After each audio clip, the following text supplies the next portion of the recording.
Hi everyone, welcome to the channel MB Shala. So guys finally आज मैं innovation entrepreneurship guys आपको full one shot ये video होने वाला है, जो कि गाइस मैं कंप्लीट आपको इनोवेशन एंटरप्रेन्योरशिप में आपको सारा कुछ बताऊंगा।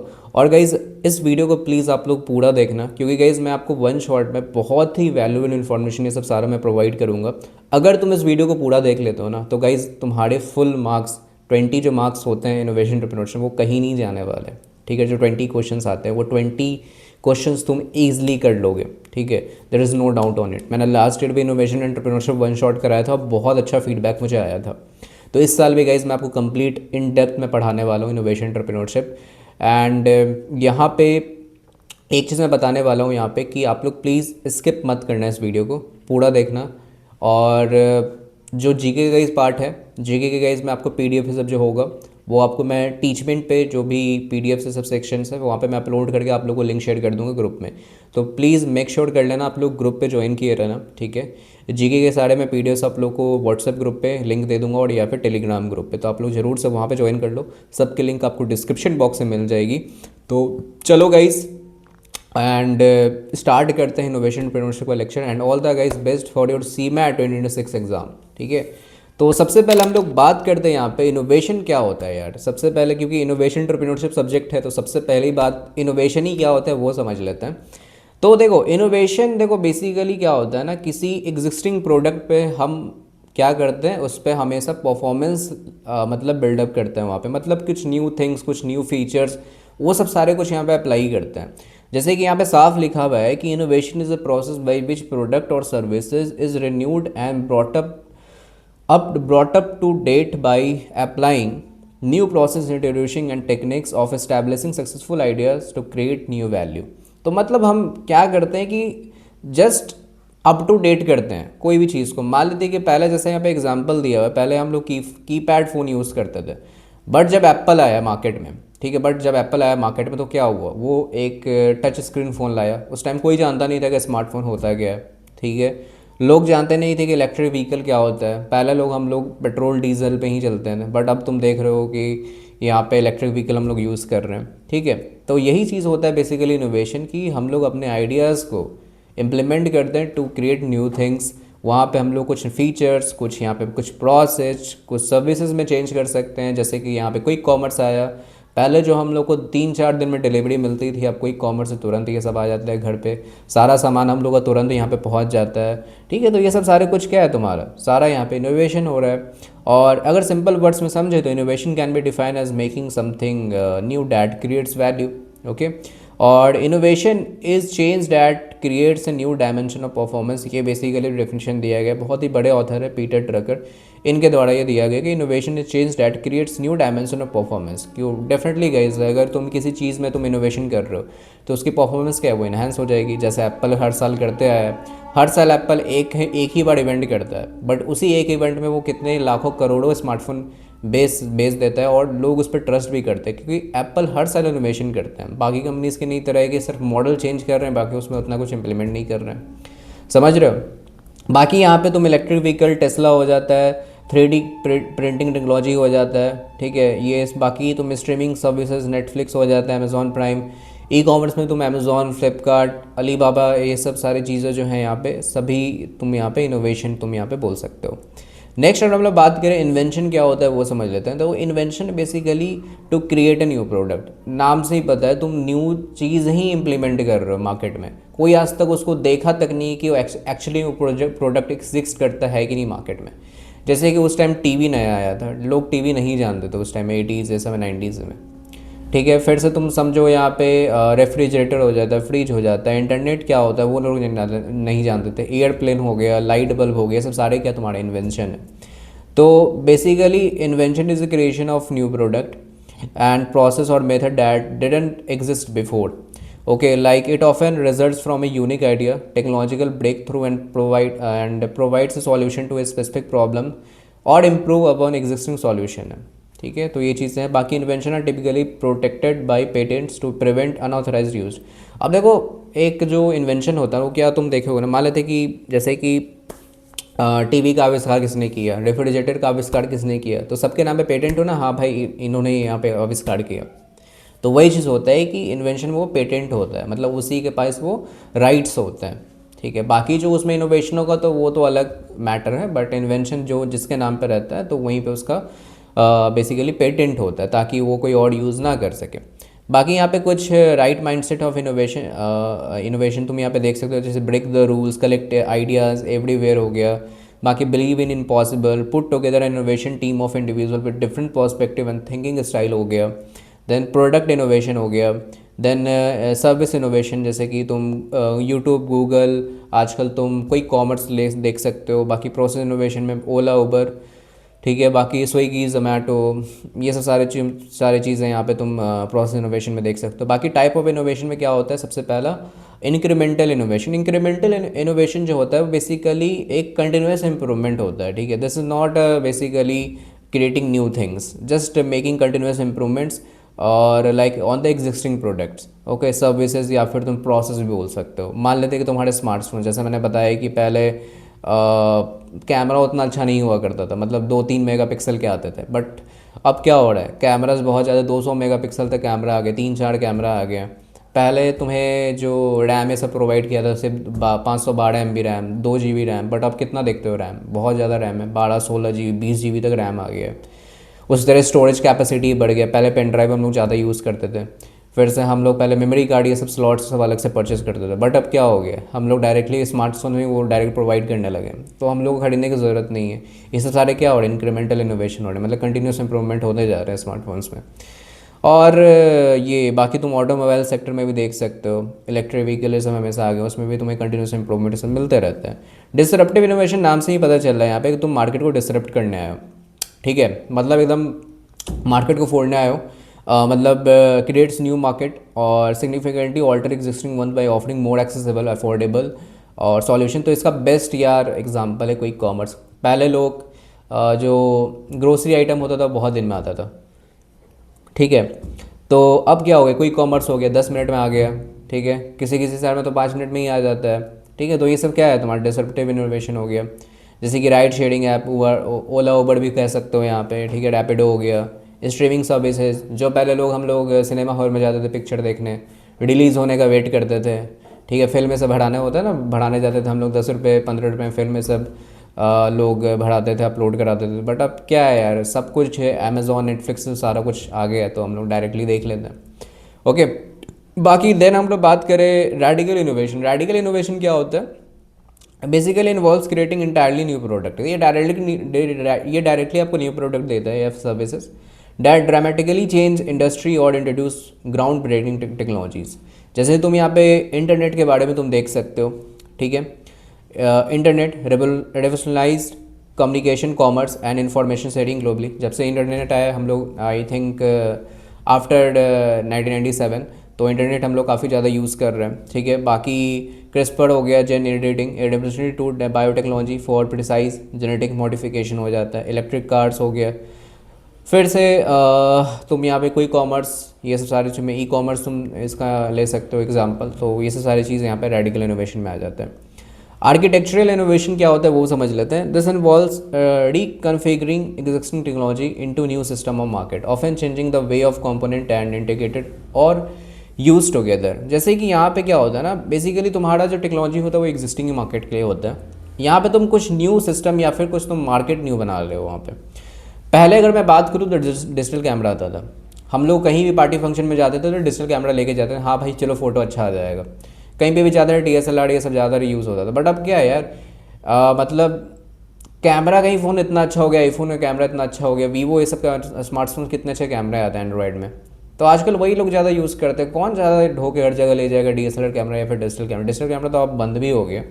तो यही चीज़ मैं बता रहा हूँ, जैसे डिजिटल कैमरा का जो पहले ज़माना था बहुत ज़्यादा चलता था डिजिटल कैमरा, बट अब वो सीधा चला गया, ठीक है। सोनी वॉकमैन हो गया, ठीक है, म्यूज़िक सिस्टम ये सब जो आता था, ओके। बाकी स्मार्ट होम सिस्टम हो गया, IoT डिवाइसेस ये सब हो गया, ठीक है। अब तो सब सारा कुछ AI से ऑटोमेट होता है, तो ये सब कभी अब धीरे धीरे क्या होगा, IoT डिवाइस में AI से इंटीग्रेशन होगा, ठीक है। तो उसमें क्या होगा, हम लोग यहाँ पे कंटिन्यूस क्या होगा, एक न्यू सिस्टम या फिर न्यू मार्केट क्रिएट करेंगे AI के हेल्प से, समझ रहे हो। तो ये सब सारे कुछ है।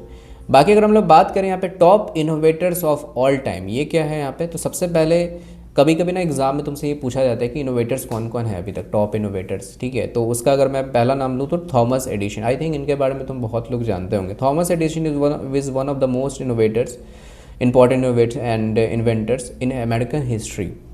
The inventor of first long-lasting commercially viable incandescent light bulb, जो इनका पहला था थॉमस एडिशन, लाइट बल्ब का मैंने बताया। In addition the like phonograph and motion picture camera, he invented many other things, however it was he who developed the first economically viable way to distribute light, heat and power। तो इसके बारे में I think science में तुम लोग पढ़े होगे, तो आई थिंक मुझे ज़्यादा बताने की ज़रूरत नहीं है यहाँ पे। तो इनके बारे में बताया। स्टीव जॉब्स, सबको पता होगा कि 2007 में जो एप्पल इवेंट हुआ था, तो इन्होंने ही फर्स्ट टाइम टच स्क्रीन वाला फ़ोन सबके लिए लाया था, स्मार्टफोन। मतलब Apple founder Steve Jobs will go down in the history as one of the most greatest innovators. Steve Jobs was Apple CEO in the 1980s, 1990, and again late 90s and 2000. He helped develop to Mac, the iPod, and the iPhone. The successful leader followed his path through simple software skills, which made the difference to turn his idea into reality. Then अगर हम लोग बात करें Bill Gates, जो Microsoft के यहाँ पे founder है, ठीक है। Bill found Microsoft and built it unmatched software giant, then left to start the Bill and Melinda Gates Foundation, a philanthropic enterprise to improve global healthcare and reduce poverty। तो इन्होंने बहुत सारे NGOs हमें अपना मतलब ग्लोबली हेल्प करते हैं ये लोग। बाकी ही claims the success came through some smart habits that made him able to find his passion and develop the path to leadership। Next मैं बात करूँ मैरी क्यूरी, ठीक है। The first female winner in the Nobel Prize in 1903. He won twice in both physics and chemistry. Curie was pioneering physicist and chemist who is known for her breakthrough ideas into radioactivity and her discovery of two elements। तो I think इनके बारे में तुम लोग यहाँ पे पढ़े होंगे। बाकी अगर हम लोग बात करें स्टेजेस ऑफ प्रोडक्ट इनोवेशन, या जब प्रोडक्ट इनोवेशन होता है तो उसके क्या क्या स्टेजेस होते हैं वो समझ लेते हैं यहाँ पे। पहला तो होता है आइडिया जनरेशन। मतलब जब तुम कोई प्रोडक्ट बनाते हो तो डायरेक्टली थोड़ी कोई प्रोडक्ट बना लेता है, स्मार्टफोन ही बनता है, कोई मॉडल पे ही काम हो रहा है, सबसे पहले आइडिया तो आना चाहिए ना, ठीक है। तो सबसे पहले आइडिया जनरेशन होता है। उसके लिए क्या होता है, ब्रेन स्टॉर्मिंग मीन्स आप दूसरों से बात करके यहाँ पे रिव्यू ले सकते हो, या फिर खुद का आइडिया इंप्लीमेंट करते हो। ब्रेन स्टॉर्मिंग मतलब क्रिएट एकदम न्यू आइडिया वहाँ पे कर सकते हो।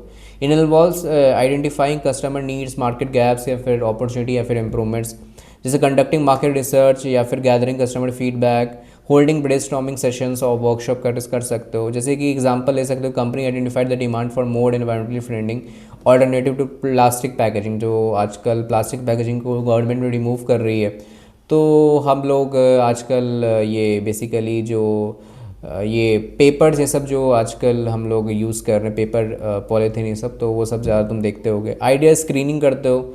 आइडिया स्क्रीनिंग मतलब इवैल्यूएशन करते हो, आइडियाज़ का evaluate determine there feasibility alignment with business goals, की आपके जो आइडिया है वो आपके लिए अलाइनमेंट है कि नहीं, आगे जाके आपको हेल्प करेंगे कि नहीं। This aim to filter out empirical and low value ideas. जैसे कि यहाँ पे कंडक्ट स्वॉट एनालिसिस, सबको पता होगा, स्ट्रेंथ वीकनेस अपॉर्चुनिटी थ्रेट, बहुत इसके बारे में भी तुम्हारे एग्जाम में आया हुआ है कि स्वॉट एनालिसिस क्या है। Prioritising ideas based on feasibility 20, बाकी प्रॉफिटेबिलिटी या फिर तुम मार्केट साइज़, ये सब सारा हो गया। देन अगर हम लोग बात करें एग्जांपल तुम देख सकते हो, out of 10 ideas for eco friendly packaging the company select that one use biodegradable materials and fits with in manufacturing capabilities. Next मैं बात करूँ concept development and testing. The selected idea is to develop into a detail concept, हो गया। The concept is then tested with a target audience to gather feedback and refine it further।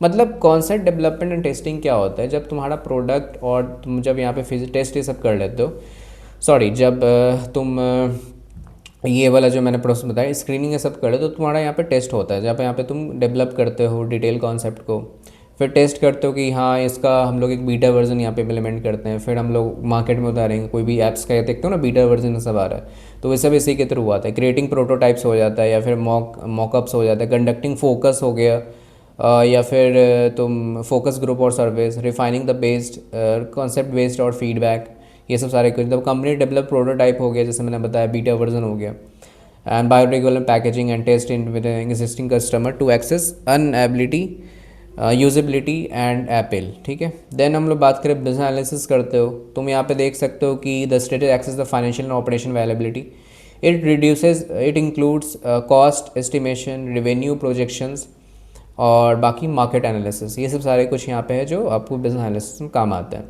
इसमें जैसे कि तुम estimating production, marketing cost, calculating ROI हो गया, analysing market trends हो गया, कॉम्पिटिशन्स हो जाता है, ये सब सारे कुछ है। एग्जाम्पल तुम देख सकते हो, the company estimate the producing biodegradable packaging will cost 10% more than but can attract premium pricing from environmentally conscious customers. ये सब सारे कुछ आ गया। बाकी देन हम लोग प्रोडक्ट डेवलपमेंट करते हैं।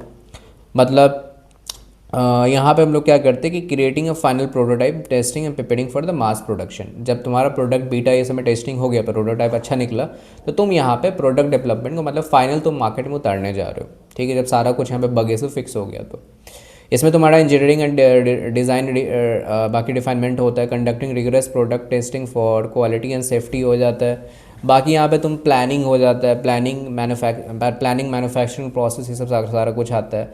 एग्जांपल यहाँ पे तुम देख सकते हो, तो company finalises the design of biodegradable packaging and sets up the production line. ठीक है, देन अगर हम लोग यहाँ बात करें यहाँ पे मार्केट टेस्टिंग क्या होता है।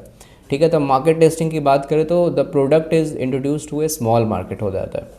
ठीक है, segment to evaluate customer acceptance, gather feedback, या फिर डिफाइन अगर हम लोग बात करें मार्केटिंग स्ट्रैटेजीज, तो मार्केट टेस्टिंग करते हो कि ये प्रोडक्ट मेरा इस मार्केट में चल रहा है कि नहीं, इससे इस मार्केट में इस एज ग्रुप के लोग परचेस करेंगे नहीं, तो इससे सारा कुछ हम लोग इवेलुएट करते हैं। ठीक है, मतलब सेगमेंट बनाते हैं कि डेमोग्राफिक पे, एज पे, जेंडर पे, ये सब सारा मेल फीमेल कौन यूज़ करेंगे, ये सब सारा कुछ। बाकी लॉन्चिंग है पायलट प्रोग्राम और टेस्ट मार्केट हो जाता है, analysing customer feedback and sales performance हो जाता है। बाकी एडजस्टिंग द प्रोडक्ट और स्ट्रैटेजी इफ़ नीडेड, ये सब सारा कुछ है। बाकी एग्जांपल की बात करें तो the company launches the packaging in the specific region हो गया। ठीक है, टू टेस्ट कस्टमर इंटरेस्ट हो गया, then and optimises its marketing messages, ये सब सारा कुछ है। देन अगर हम लोग बात करें कमर्शलाइजेशन, तो कमर्शलाइजेशन क्या होता है, बेसिकली तुम मार्केट में फाइनली तुम प्रोडक्ट उतारने जा रहे हो, तो वह तो मतलब ऑफिशियली होता है। तो तुम मार्केट में बेसिकली सबको बताने जा रहे हो कि यार मेरा प्रोडक्ट अवेलेबल है, आप लोग परचेस कर सकते हो, जो भी ऑफलाइन या फिर कर रहे हो, ऑफलाइन या online. The company launches the like packaging in specific region to test customer interest and optimises its marketing messages है। ठीक है, तो ये this involves large scale production, distribution and marketing efforts, so implementing a full scale marketing campaign, then scaling up manufacturing and distribution, then monitoring initial sales हो जाता है and customer reaction, ये सब सारे कुछ है। बाकी एग्जांपल अगर हम लोग बात करें यहाँ पे, the biodegradable packaging is launch nation wide with an advertising campaign highlight it's environmental benefits, ये सब सारे कुछ यहाँ पे आते हैं। बाकी देन हम लोग बात करें पोस्ट लॉन्च इवैल्यूएशन, ये क्या होता है, तो post launch evaluation basically simple होता है कि जब तुम्हारा प्रोडक्ट लॉन्च हो गया तो उसके बाद जो भी उसमें बग से सवार है, कुछ प्रॉब्लम्स आ रहे हैं, कस्टमर कोई कंप्लेन कर रहा है, तो तुम उसको मतलब इवैल्यूएट करते हो। ठीक है, उसमें कुछ इंप्रूवमेंट हो सकता है कि नहीं, जैसे कि after the product is launched its performance is monitor to identify areas और फॉर इम्प्रूवमेंट और अपॉर्चुनिटी फॉर फर्दर इनोवेशन, कि कुछ उसमें फर्दर इनोवेशन हो सकता है कि नहीं। की activity analysing sales data, customer feedback, या फिर मेकिंग प्रोडक्ट एडजस्टमेंट और updates, making for planning for future iterations और कम्प्लीमेंट्री प्रोडक्ट्स। ठीक है, देन एक एग्जांपल ले सकते हो, the company adjust the size and shape of like packaging based on the customer feedback and starts exploring partnership with eco friendly like brands, ये सब सारा कुछ है। देन हम लोग बात करें इनोवेशन एडॉप्शन लाइफ साइकिल, ये क्या होता है, बहुत इंपॉर्टेंट है, यहाँ से भी क्वेश्चन तुम्हारे यहाँ पे बनते हैं। सबसे पहला जो है ये जो इनोवेशन एडॉप्शन लाइफ साइकिल ये किन्होंने दिया था, ये बेसिकली पूछता है एग्जाम में कि ये किसके द्वारा इम्प्लीमेंट हुआ था, तो ये एडवर्ड एम रॉजर्स ने ये दिया था, बहुत ही बड़े ये मतलब बात करें तो ऑथर है यहाँ पे।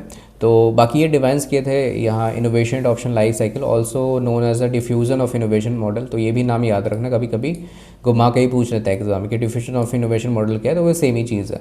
तो describe how different groups of people adopt new technology products और आइडियाज़ ओवर टाइम। तो ये इनका ना बेसिकली सिंपल सा माइंडसेट था कि इनोवेशन एडॉप्शन लाइफ साइकिल क्या होता है कि कैसे न्यू टेक्नोलॉजी या फिर प्रोडक्ट्स या फिर आइडियाज़, मतलब किस तरह से हम लोग यहाँ पे इसको सेगमेंट कर सकते हैं, पर्टिकुलर मतलब कैसे पीपल्स अडॉप्ट करते हैं मार्केट को, प्रोडक्ट को।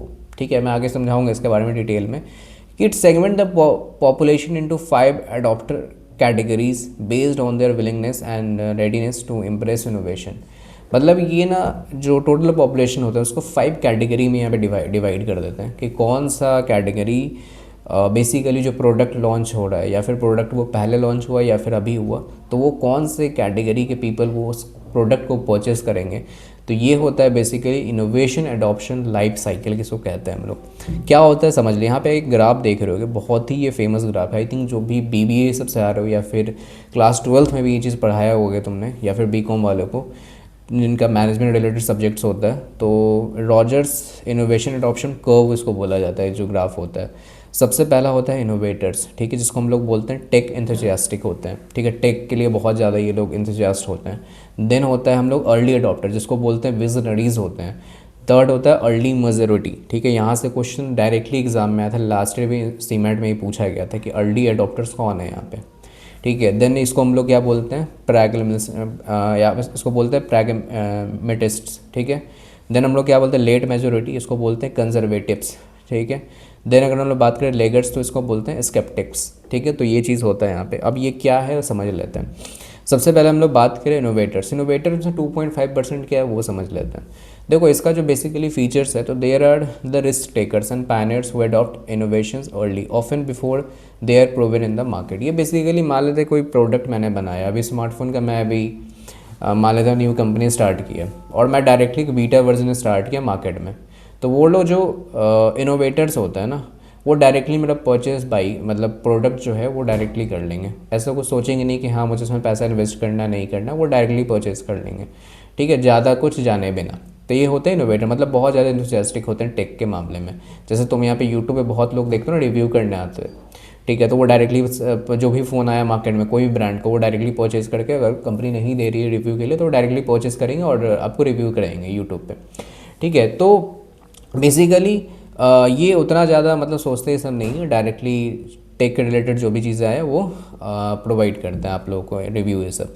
जैसे कि they are willing to try new ideas या फिर चांस, या फिर even if there chance of failure. Innovator है usually well educated, financially stable and connected to the other innovator globally, ठीक है। बाकी जो यहाँ पे रोल होता है provide initial momentum and feedback for the innovation है। बाकी एग्जांपल की बात करें यहाँ पे तो कुछ early adopters of electric cars like Tesla, experimental technology like Google glass, या फिर अदर भी जैसे मैंने बताया यहाँ पे कि स्मार्टफोन रिलेटेड चीज़ें हैं, तो वो सब में आ जाते हैं इनोवेटर्स में। तो ये बेसिकली पॉपुलेशन में 2.5% ही पॉपुलेशन होता है, बहुत ही कम होता है। देन हम लोग बात करें अर्ली अडॉप्टर्स क्या होता है वो समझ लेते हैं। अर्ली अडॉप्टर बेसिकली जो होता है, this group is more socially connected and influential, मतलब ये सोशली ज़्यादा कनेक्ट होता है सोसाइटी से। They our opinion leaders with their social circle, ये बेसिकली दूसरों को ओपिनियन लेते हैं कोई भी सामान खरीदने से पहले, ठीक है।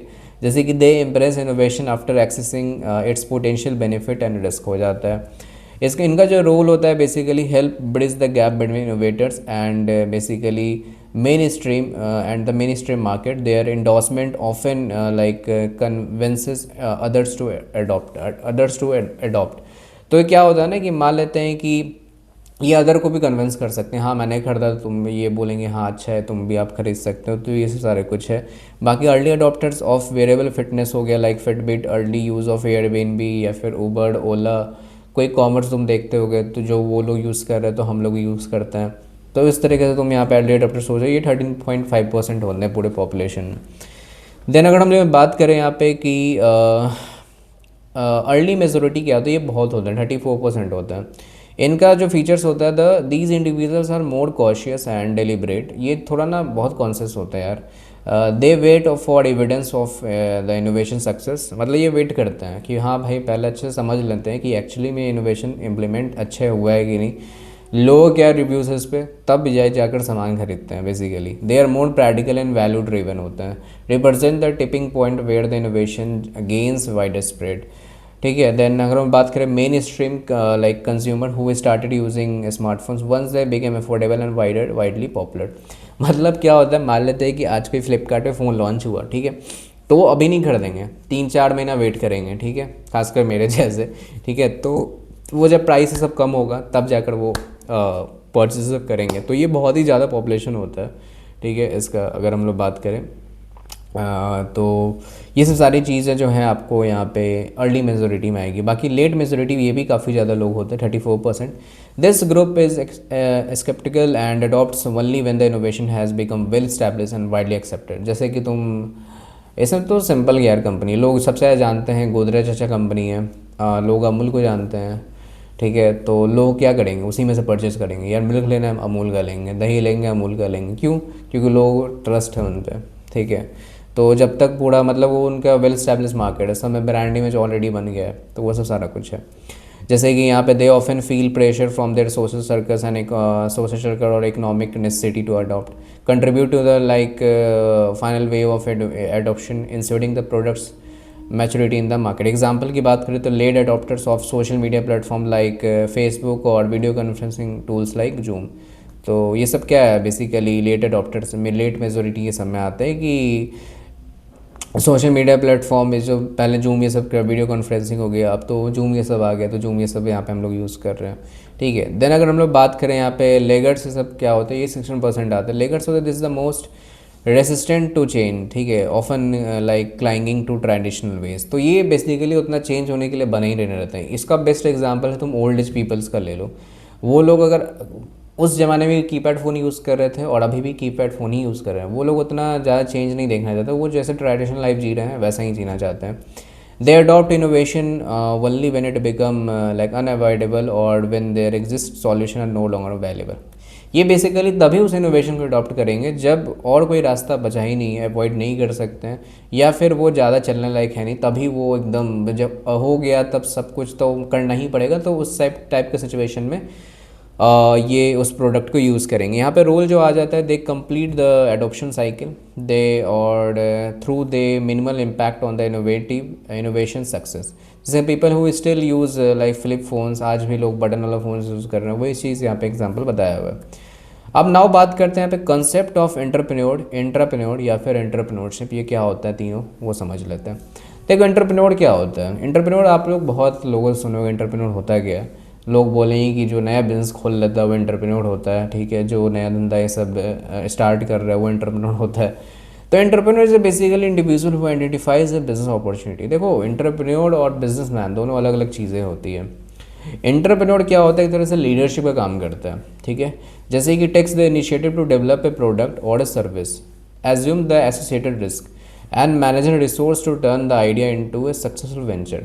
तो वही मैंने बताया कि एंटरप्रेन्योर और बिजनेसमैन में काफ़ी ज़्यादा चेंज होता है, ठीक है, बहुत बड़ा डिफरेंस होता है। एंटरप्रेन्योरशिप क्या होता है, एंटरप्रेन्योर कि वो एक न्यू प्रोडक्ट पे इनिशिएटिव लेता है कि न्यू प्रोडक्ट या फिर सर्विस पे काम करे। जैसे कि मैंने बात किया जोमेटो स्विगी ले लो, ठीक है, पहले तो नहीं था ना ये सब, ठीक है, खाने ये सब का डिलीवरी एक साथ। तुम यूपीआई कर लो, और जैसे कि तुम यहाँ पे कोई कॉमर्स का कर लो। तो ये सब क्या है, सारे एंटरप्रेन्योर हैं जो भी यहाँ पे इनके जो फाउंडर्स हैं सब है, ठीक है। तो ये सब सारे क्या है एंटरप्रेन्योर। तुम शार्क टैंक देखते हो तो बेस्ट एग्जांपल है, वहाँ पे सारे एंटरप्रेन्योर हैं, ठीक है। तो वो रिस्क लिए, रिस्क से अपना बिजनेस स्टार्ट किए, अब उनके लीडरशिप में बहुत लोग काम कर रहे हैं। और बिजनेसमैन क्या होता है कि वो डायरेक्टली दूसरों को कॉपी करके अपना बिजनेस स्टार्ट कर रहे हैं। मान लेते ग्रोसरी स्टोर हो गया, या फिर तुम देख लो कोई मेंस पार्लर, तो वो सब लोग यूज़ कर रहे हैं, तो इस तरह से। और बाकी तुम की कैरेक्टर्स तुम देख सकते हैं, इनोवेटिव होते हैं, ब्रिंग न्यू आइडियाज़ और solution to the market, risk takers होते हैं, विजनरी होते हैं, लॉन्ग टर्म के लिए सोचते हैं, ठीक है। बाकी इंडिपेंडेंट होते हैं, ठीक है, तो operates outside the framework of existing organisation. Elon Musk best example है, ठीक है। और जैसे कि Tesla, SpaceX develop companies that disrupted the automotive and aerospace industries, ये सब सारे हैं। बाकी एंटरप्रेन्योर क्या होता है वो समझ लेते हैं। एंटरप्रेन्योर होता है कि is an employees within the organisation who acts like entrepreneur by developing innovative solution, new products और सर्विस। देखो एंटरप्रेन्योर होता है कि बेसिकली इस types of like employee who are like who is currently working in any organisation, उसका कुछ idea होता है। मान लीजिए कोई कंपनी कोई प्रोडक्ट पे काम कर रहा है, बट उस कंपनी वो काम कर रहा है, तो वो कुछ अपना आइडिया दे सकता है उस प्रोडक्ट पे, अपना कुछ सॉल्यूशन सर्विसेज रिव्यू बता सकता है। Unlike entrepreneur work within the structure of the existing organization or is use its resources, तो वो जिस ऑर्गेनाइजेशन में काम कर रहा है तो उसी के देख रेख में उसको सारा करना पड़ेगा, वो उसी के रिसोर्सेज और उसी के बेसिकली स्ट्रक्चर पे उसको काम करना पड़ेगा, वो अपना कुछ इम्प्लीमेंट यहाँ पे नहीं कर सकता है, अपना रिसोर्सेज यूज़ कर सकता। भाई की कैरेक्टर यहाँ पे होता है कि क्रिएटिव थिंकर होता है, ठीक है, रिसोर्सफुल होता है, रिस्क एवर्स होता है, बाकी टीम ओरिएंटेड होता है ये, ठीक है। और ये भी इंटरप्रेन्योर जो होता है, मतलब काफ़ी ज़्यादा सीमैट में ये पूछा गया, तो प्लीज़ इसको अच्छे से कर लेना। नेक्स्ट बात करें तो इसका एग्जांपल से बात कर सकते हो, पॉल बकेट हो सकता है, जैसे develop Gmail as an entrepreneur at Google, तो इन्होंने ही बनाया था। देन अगर बात करें एंटरप्रेन्योरशिप क्या होता है वो समझ लेते हैं। तो एंटरप्रेन्योरशिप की बात करें तो एंटरप्रेन्योरशिप बेसिकली एंटरप्रेन्योर का ही एक वाइडर है word, is the process of identifying developing and bringing new ideas product services to the market, जैसे एंटरप्रेन्योर करता है। It involves innovation, risk taking, creating value in the marketplace, ये चीज़ यहाँ पे होता है एंटरप्रेन्योरशिप का काम। अपॉर्चुनिटी आइडेंटिफिकेशन हो गया, इनोवेशन हो जाता है, ठीक है। बाकी यहाँ पे वैल्यू क्रिएशन हो गया, या फिर तुम रिस्क मैनेजमेंट हो गया, तो ये सारी चीज़ें हैं। बाकी टाइप्स ऑफ एंटरप्रेन्योरशिप की बात करें, स्मॉल बिजनेस एंटरप्रेन्योरशिप हो जाता है, कुछ लोकल बिजनेस हो जाता है सच एज बेकरी और बुटीक हो गया, सोशल एंटरप्रेन्योरशिप हो गया, लाइक स्टार्टअप्स, टेक स्टार्टअप्स, आजकल तुम देख रहे हो टेक स्टार्टअप्स हो जाता है। सोशल एंटरप्रेन्योरशिप हो जाता है like focus on addressing societal challenges, microfinance सब हो गया। कॉर्पोरेट एंटरप्रेन्योरशिप में तुम देखो large organisation fostering entrepreneur like entrepreneurship, तो ये सब सारे जो है यहाँ पे तुम्हारा एंटरप्रेन्योरशिप के यहाँ पे एक कुछ टाइप्स आ जाते हैं। नेक्स्ट अगर हम बात करें पे कुछ एग्जांपल दे, एयरबीएनबी हो गया, transform the hospitality industry by creating a platform for home sharing, तो एयरबीएनबी बेस्ट एग्जांपल है। बाकी हम लोग बात करें फंक्शंस ऑफ एंटरप्रेन्योर क्या होता है वो समझ लेते हैं। सबसे पहला जो फंक्शन होता है इसका एंटरप्रेन्योरल फंक्शंस की अगर हम लोग बात करें, सबसे पहला इनोवेशन आता है इसका। सबसे पहले बात करें इनोवेशन में, डेवलपिंग न्यू, जैसा ऑलरेडी मैंने बताया, न्यू आइडियाज़, प्रोडक्ट और process to address market. Example Elon Musk हो गया, इलेक्ट्रिक व्हीकल। रिस्क टेकिंग में तुम समझ रहे हो कि assuming financial operation risk to create a grow a business, Jeff Bezos, और भी कई सारे रिस्क टेकिंग यहाँ पे है। फ्लिपकार्ट का तुम एग्जाम्पल ले सकते हो, अमेजोन का, ठीक है, जेफ बेजोस जैसा हुआ। ऑर्गेनाइजेशन बिल्डिंग हो गया कि like bringing together resources like labour, capital, technology to build a business, ये सब सारा कुछ लगाकर तुम एक बिल्ड कर रहे हो ऑर्गेनाइजेशन को, वो सब सारा कुछ है। जैसे कि organisation supply chains and teams to launch a new product, तो ये सब सारा कुछ हो जाता है। बाकी प्रोमोशनल फंक्शन भी हो जाता है, इन्वेस्टिगेशंस ऑफ आइडियाज़, तुम हमेशा कुछ न्यू आइडियाज़ पे तुम इन्वेस्टिगेट करते रहते हो, क्या तुम उसमें नया चेंज ला सकते हो, उसके लिए तुम कंडक्ट मार्केट रिसर्च करते हो, launching sustainable clothing line, detail investigation करते हो यहाँ पे, analysing market trend, competitive strategies, customer needs in depth. यहाँ पे तुम studying regional preferences before introducing food delivery services हो जाता है। Assembling requirements, gathering resources like funding raw materials and human capital, sourcing investment for tech startup and assembling A production team. यहाँ पे वैसे financing the proposition like securing capital from investor या फिर loans या फिर personal savings to fund the business. तो यहाँ पे तुम फाइनेंस करते हो अपने बिजनेस, कहाँ से तुम यहाँ पे इन्वेस्टर या फिर तुम अपना पैसा लगाना है, तो ये सब सारे कुछ आ जाता है। बाकी मैनेजर फंक्शन में जैसे प्लानिंग, ये सब पढ़े होगे तुम लोग कि मैनेजर फंक्शन में पहले क्या होता है, प्लानिंग तुम करते हो, कोई भी चीज़ ला रहे हो, बिजनेस ही खड़ा करना है, सबसे पहले प्लान करोगे, create a business plan, goals क्या है तुम्हारा, तुम क्या अचीव करना है, फिर ऑर्गेनाइज करते हो वहाँ पे कि सिक्योरिंग टीम्स, स्ट्रक्चरिंग टीम्स करते हो, processes, workflows for efficiencies, assigning the roles responsibility in startup team, या फिर तुम स्टाफिंग करते हो कि हायरिंग टैलेंट, ठीक है, रिक्रूट करते हो लोगों का, ठीक है, देन डायरेक्ट करते हो, गाइड करते हो, उनको मोटिवेट करते हो, लीडरशिप करते हो, ठीक है। और बाकी तुम यहाँ पे डायरेक्टिंग और उसका कमर्शियल फंक्शन की बात करें तो सबसे पहले तुम्हारे यहाँ पे प्रोडक्शन हो जाता है। प्रोडक्शन में तुम क्या करते हो, क्रिएशन ऑफ गुड्स और services to the meet market demand. Finance में तुम क्या करते हो, मैनेजिंग फाइनेंशियल रिसोर्सेज, जैसा मैंने बताया। मार्केटिंग तुम करते हो प्रमोशन ऑफ द प्रोडक्ट्स और सर्विसेज। पर्सनल क्या होता है, managing the work force including hiring और लाइक एंड रिटेनिंग एम्प्लॉयज़। तो ये सिंपल से यहाँ पे 4 तरह के फंक्शंस ये सब मैंने बताया तुम्हें, ठीक है। नेक्स्ट हम लोग बात करें यहाँ पे स्टार्टअप्स क्या होता है। देखो स्टार्टअप्स तो आप आई थिंक सब लोग जानते होंगे। स्टार्टअप क्या होता है, is a young innovative company focused on creating and scaling new product. एक यंग और बेसिकली न्यू कंपनी इसको बोला जाता है स्टार्टअप्स। और ये basically startups typically operate in the condition of high uncertainty and aimed for rapid growth by leveraging technology, creativity and market gaps. तो startups basically मैं बात करूँ तो ये एक तरह से न्यू कंपनी मान लो, जो मान लेते हैं कि आज स्टार्ट हुआ। इसका ऐसा कुछ ज़्यादा मतलब रिस्क तो काफ़ी ज़्यादा होता है, ठीक है। अगर मान लेते हैं कि अगर मार्केट ग्रोथ से अलाइन नहीं हुआ तो बीच में स्टार्टअप बंद भी हो सकता है, प्रॉफिट ये सब नहीं होता है। तो स्टार्टअप में कई सारे रिस्क होते हैं, तुम्हें रिस्क ये सब लेना पड़ेगा। ओके, तो इसी को बोलते हैं स्टार्टअप। बाकी टाइप्स ऑफ स्टार्टअप्स की बात करें तो लाइफ स्टाइल स्टार्टअप्स हो जाता है। इसकी बात करें तो entrepreneur creates business based on their passion और लाइफ स्टाइल इंटरेस्ट। मान लीजिए किसी को फैशन इंडस्ट्री में इंटरेस्ट है तो वो अपने क्लोथिंग ब्रांड स्टार्ट कर सकता है। किसी को फोटोग्राफी में इंटरेस्ट है तो फोटोग्राफर स्टार्टिंग लाइक फोटोग्राफी की स्टूडियो और योगा टीचर हो गया, opening an online yoga class हो गया। स्मॉल बिजनेस स्टार्टअप्स, कोई स्मॉल बिजनेस खोल लिया, ठीक है, लाइक बेकरी या फिर small grocery store. Scalable startups हो जाते हैं, जैसे एयरबीएनबी, जूम हो गया, और भी कई सारे यहाँ पे स्केलेबल स्टार्टअप्स तुम देख सकते हो। और सोशल स्टार्टअप्स हो जाता है यहाँ पे, जैसे कि एनजीओ ये सब भी हो जाता है यहाँ पे तुम, ठीक है, नॉन प्रॉफिट ऑर्गेनाइजेशन। बाकी टॉम्स शूज़ हो गया, provide shoes for unprivileged for every pair sold. और बाकी बायबल स्टार्टअप्स होता है कि लाइक ये बेसिकली स्टार्टअप ऐसा होता है, मान लेते किसी और के द्वारा स्टार्ट हुआ, ठीक है, जैसे कि Instagram acquired by the Facebook और WhatsApp acquired by the Meta.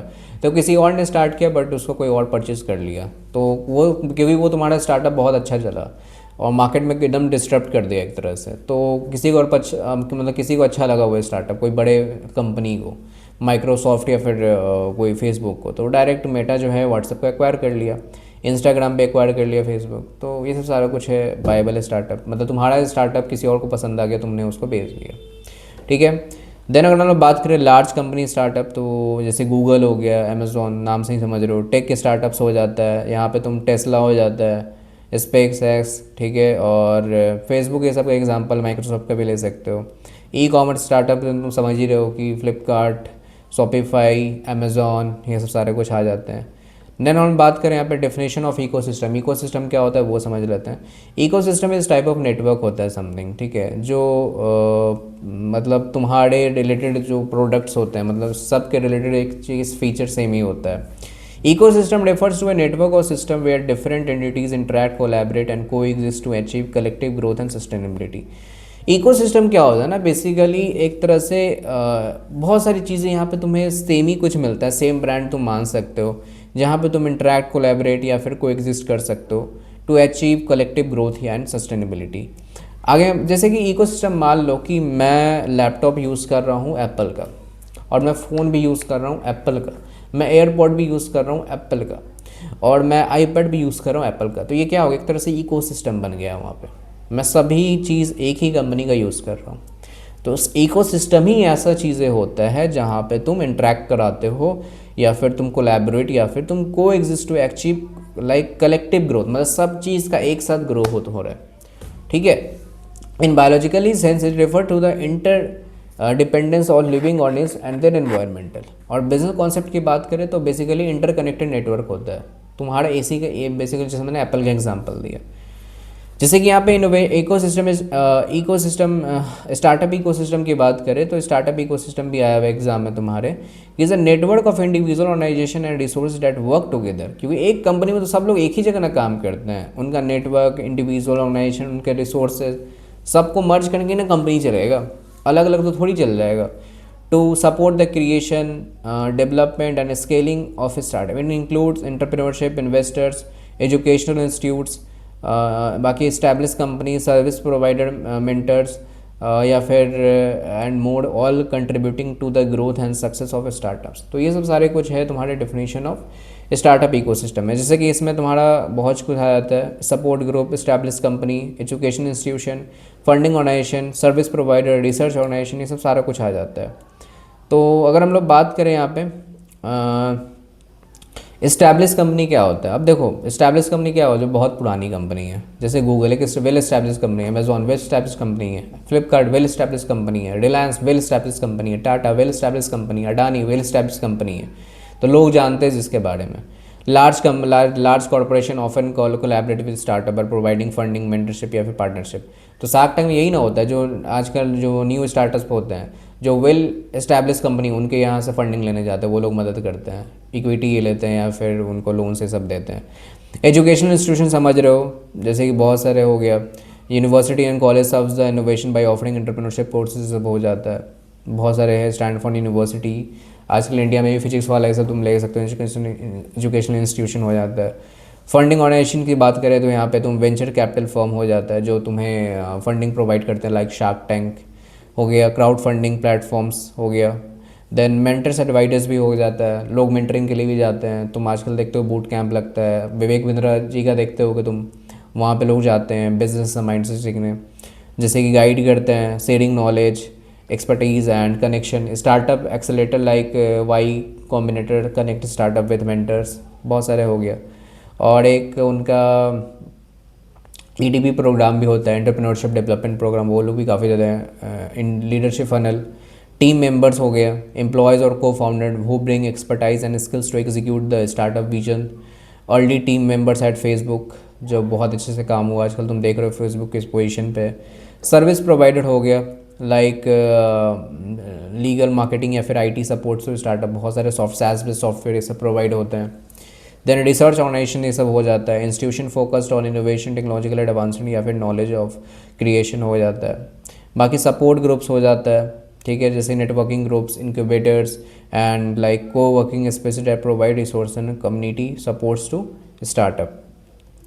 यहाँ पे तुम और भी तुम देख सकते हो स्टार्टअप सच वेरियस स्टेजेस भी हो गया, जैसे कि यहाँ पे तुम अर्ली स्टेज, ग्रोथ स्टेज, तो हर एक का स्टेज अलग अलग होता है। मैच्योरिटी स्टेज होता है जहाँ पे लोग ऑलरेडी सबको समझ जाते हैं कि हाँ ये कंपनी एग्जिस्ट करती है। अर्ली स्टेज में तो न्यू एज कंपनी है, ग्रोथ स्टेज में उस कंपनी का ग्रोथ हो रहा है, तो ये सब इशारे तुम यहाँ पढ़ सकते हो। बाकी अदर कंट्रीब्यूटिंग बॉडीज़ भी हो गया, जैसे कि यहाँ पे ऑर्गेनाइजेशन, गवर्नमेंट बॉडीज़ होते हैं, इंडस्ट्री ग्रुप्स होते हैं, पब्लिक प्राइवेट, जो जैसे मैंने बताया, ये सारे कुछ होते हैं।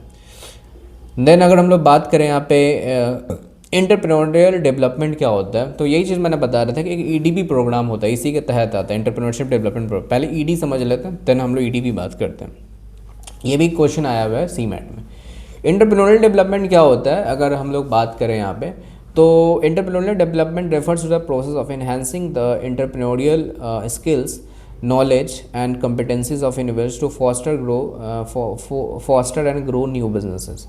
तो एक तरह से क्या होता है ना, यहाँ पे कई सारे लीडर्स आते हैं, वो ना अगर मान लेते कोई न्यू इंडिविजुअल जाला जो अभी अभी बिजनेस स्टार्ट किया है, तो वो क्या करते हैं ना, उसको एक न्यू स्किल्स, नॉलेज जैसे प्रोवाइड करते हैं। विवेक बिंद्रा जी का तुम बहुत सारे लीडरशिप पैनल देखे होगे, वहाँ पे वो अपने आइडियाज सब शेयर करते हैं, ठीक है।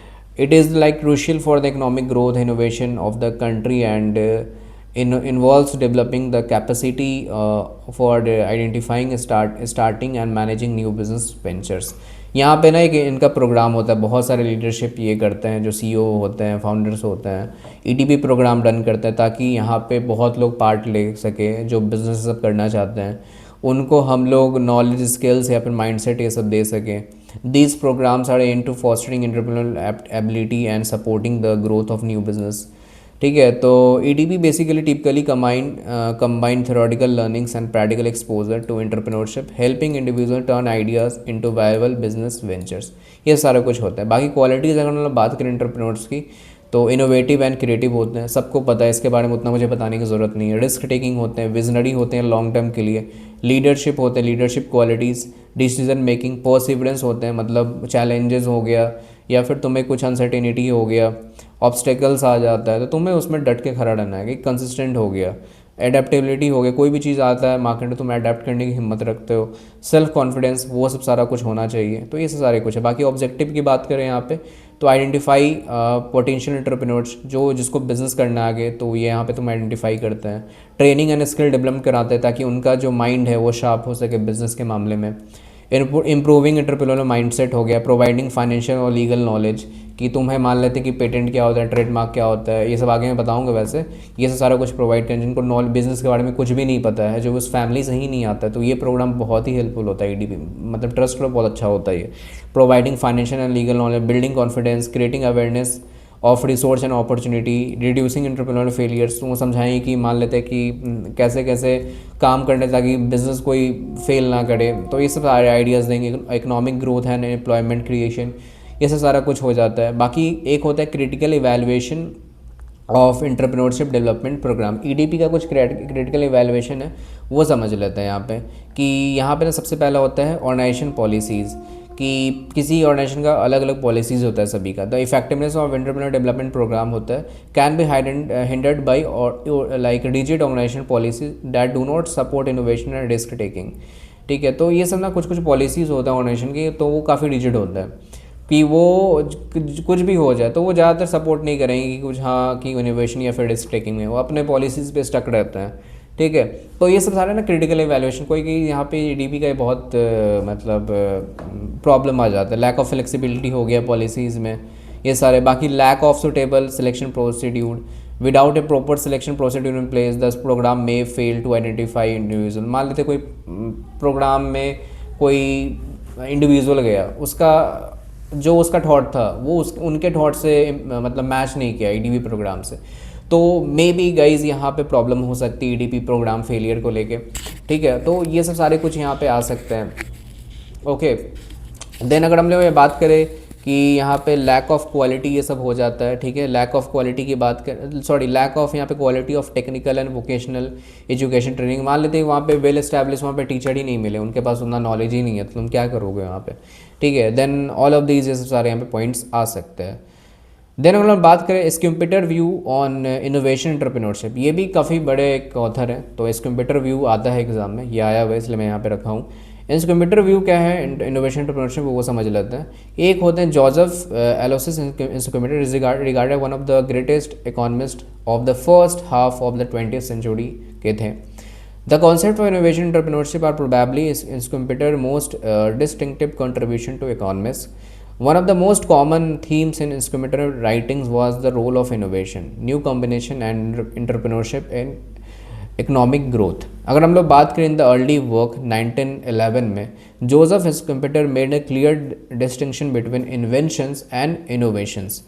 अगर हम लोग बात करें इनका क्या कहना था वो समझ लेते हैं। इन्वेंशन इनके द्वारा कहना था कि these are results of gradual progress in science and research, मतलब ये रेगुलर एक तरह से प्रोग्रेस का काम है, ये बेसिकली इन्वेंशन होता है। यहाँ पे तुम इन्वेंशन हैपन स्लोली, मतलब टाइम लगता है ना। आज ही कुछ ज़रूरी थोड़ी था कि टीवी बन रहा है तो उस पर, टेलीविज़न बन रहा है तो उस पर आज सोचे और एक महीने बाद बन गया। बहुत सालों का रिसर्च होता है इन्वेंशन में। इनोवेशन तो हो भी जाता है but invention is takes lot of time. बाकी एग्जांपल की बात करें, the discovery of electricity was the results of year and like scientific study and research. Innovation क्या होता है, इनोवेशन इनका कहना था कि innovation occurs when someone takes this takes existing scientific knowledge like in an invention applies in the real world हो गया। Innovation happen suddenly and often disruptive, जैसे कि कोई कॉमर्स हो गया जाता है। The invention of electricity became an innovation when it was used to create light bulbs, powered homes and like build electric devices। तो ये सब सारे क्या हो गए, इनोवेशन। पहले इलेक्ट्रिसिटी आया, उसमें बल्ब, फैन, टीवी, पंखा सब कुछ बन गया। ठीक है, तो उससे सारे इलेक्ट्रिसिटी चलने वाले, तो यही इनका कहना था। बाकी यहाँ पे इन्होंने कुछ बताया कि इस कंप्यूटर ने कि explain that innovation progress like depend heavenly on many two factor. तो यहाँ पे बेसिकली दो फैक्टर पे डिपेंड करता है, इन्होंने बताया हुआ है। पहला होता है रेवोल्यूशनरी एंटरप्रेन्योर्स ड्राइव चेन, तो ये इनका कहना था कि Schumpeter believe the most innovation जैसे कि न्यू और better ways of like of doing things come from entrepreneurs who are bold and creative. तो ये चीज़ तो होना चाहिए ना, बोल्ड ही नहीं रहेंगे तो उनका कौन ही सुनेगा, फिर उनके जो भी एम्प्लॉयज़ होंगे। This entrepreneur like revolutionaries like big changes to disrupt how like business and economies normally operate, like when Henry Ford introduced the assembly line, it revolutionary car production, making cars faster and cheaper to build।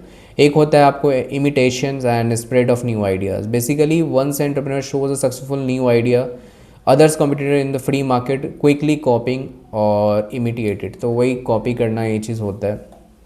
the competition leads to rapid spread of innovation across, like after Ford introduced assembling line, the car company adopted the same method to stay competitive। वो लोग भी अपने अंदर आजकल तुम देख रहे हो सेफ्टी फीचर्स सब प्रोवाइड कर रहे हैं। कोई वीवो का फ़ोन आया, ओप्पो सेम कॉपी करता है, रेडमी सेम कॉपी करता है। तो ये सब सारे क्या है, इसका बेस्ट एग्जांपल है इमिटेशन का। नेक्स्ट बात करूँ फ्री मार्केट सिस्टम क्या होता है वो समझ लेते हैं। तो फ्री मार्केट सिस्टम होता है कि entrepreneur Schumpeter emphasise the free market system where business compete with each other. तो जैसे तुम देख रहे हो कि आजकल कोई कॉमर्स में सब लोग एक दूसरे से कम्पीट कर रहे हैं, आजकल मेरे शहर में तुम सभी कुछ मिलेगा, यहाँ पे तुम्हें जेप्टो, ब्लिंकिट, फ्लिपकार्ट मिनट्स हो गया, ठीक है, इंस्टामार्ट। तो सब लोग क्या कर रहे हैं, फ्रीली एक तरह से compete कर रहे हैं फ्री मार्केट में, ठीक है। The free market allows entrepreneur to take risk, innovate and compete with each other हो गया। बाकी यहाँ पे तुम्हारा good ideas to quickly because competition pushes business to adopt most efficient and successful methods. तो ये से सारे कुछ हो जाता है। बाकी अगर हम लोग बात करें यहाँ पे नेक्स्ट सिक्स सिग्मा, ये सिक्स सिग्मा बहुत इंपॉर्टेंट है, आया हुआ एग्जाम में यहाँ से क्वेश्चन, तो समझ लेते हैं। देखो सिक्स सिग्मा ना basically bill Smith an American engineer introduce six sigma 1986 while working at Motorola. तो जब ये मोटरोला में काम कर रहे थे तो उन्होंने सिक्स सिग्मा इंट्रोड्यूस किया बिल स्मिथ ने। Smith is known as the father of Six Sigma. ये आपके सेमेस्टर एग्जाम में भी आया होगा आई थिंक बीबीए और बीकॉम वालों को, जिनको मैनेजमेंट रिलेटेड सब्जेक्ट्स था। तो सिक्स सिग्मा एक तरह से स्टैटिकल मेजर होता है कि how far a process deviates from perfections, ठीक है। बेसिकली सिक्स सिग्मा ये बताता है कि तुम्हारा जो प्रोडक्ट है उसमें मिनिमम से मिनिमम डिफेक्शन, मतलब डिफेक्ट जो है वो कितना हो सकता है, वो चीज़ ये बताता है। जैसे कि process that operate six sigma has a failure rate only 0.0004% होना चाहिए। तो ये बेसिकली बताता है ताकि तुम्हारा जो प्रोडक्ट है वो अच्छे से रन कर सके मार्केट में, तो इतना तुम्हारा फेलियर रेट होना चाहिए। बेसिकली ये प्रोसेस बताता है सिक्स सिग्मा का।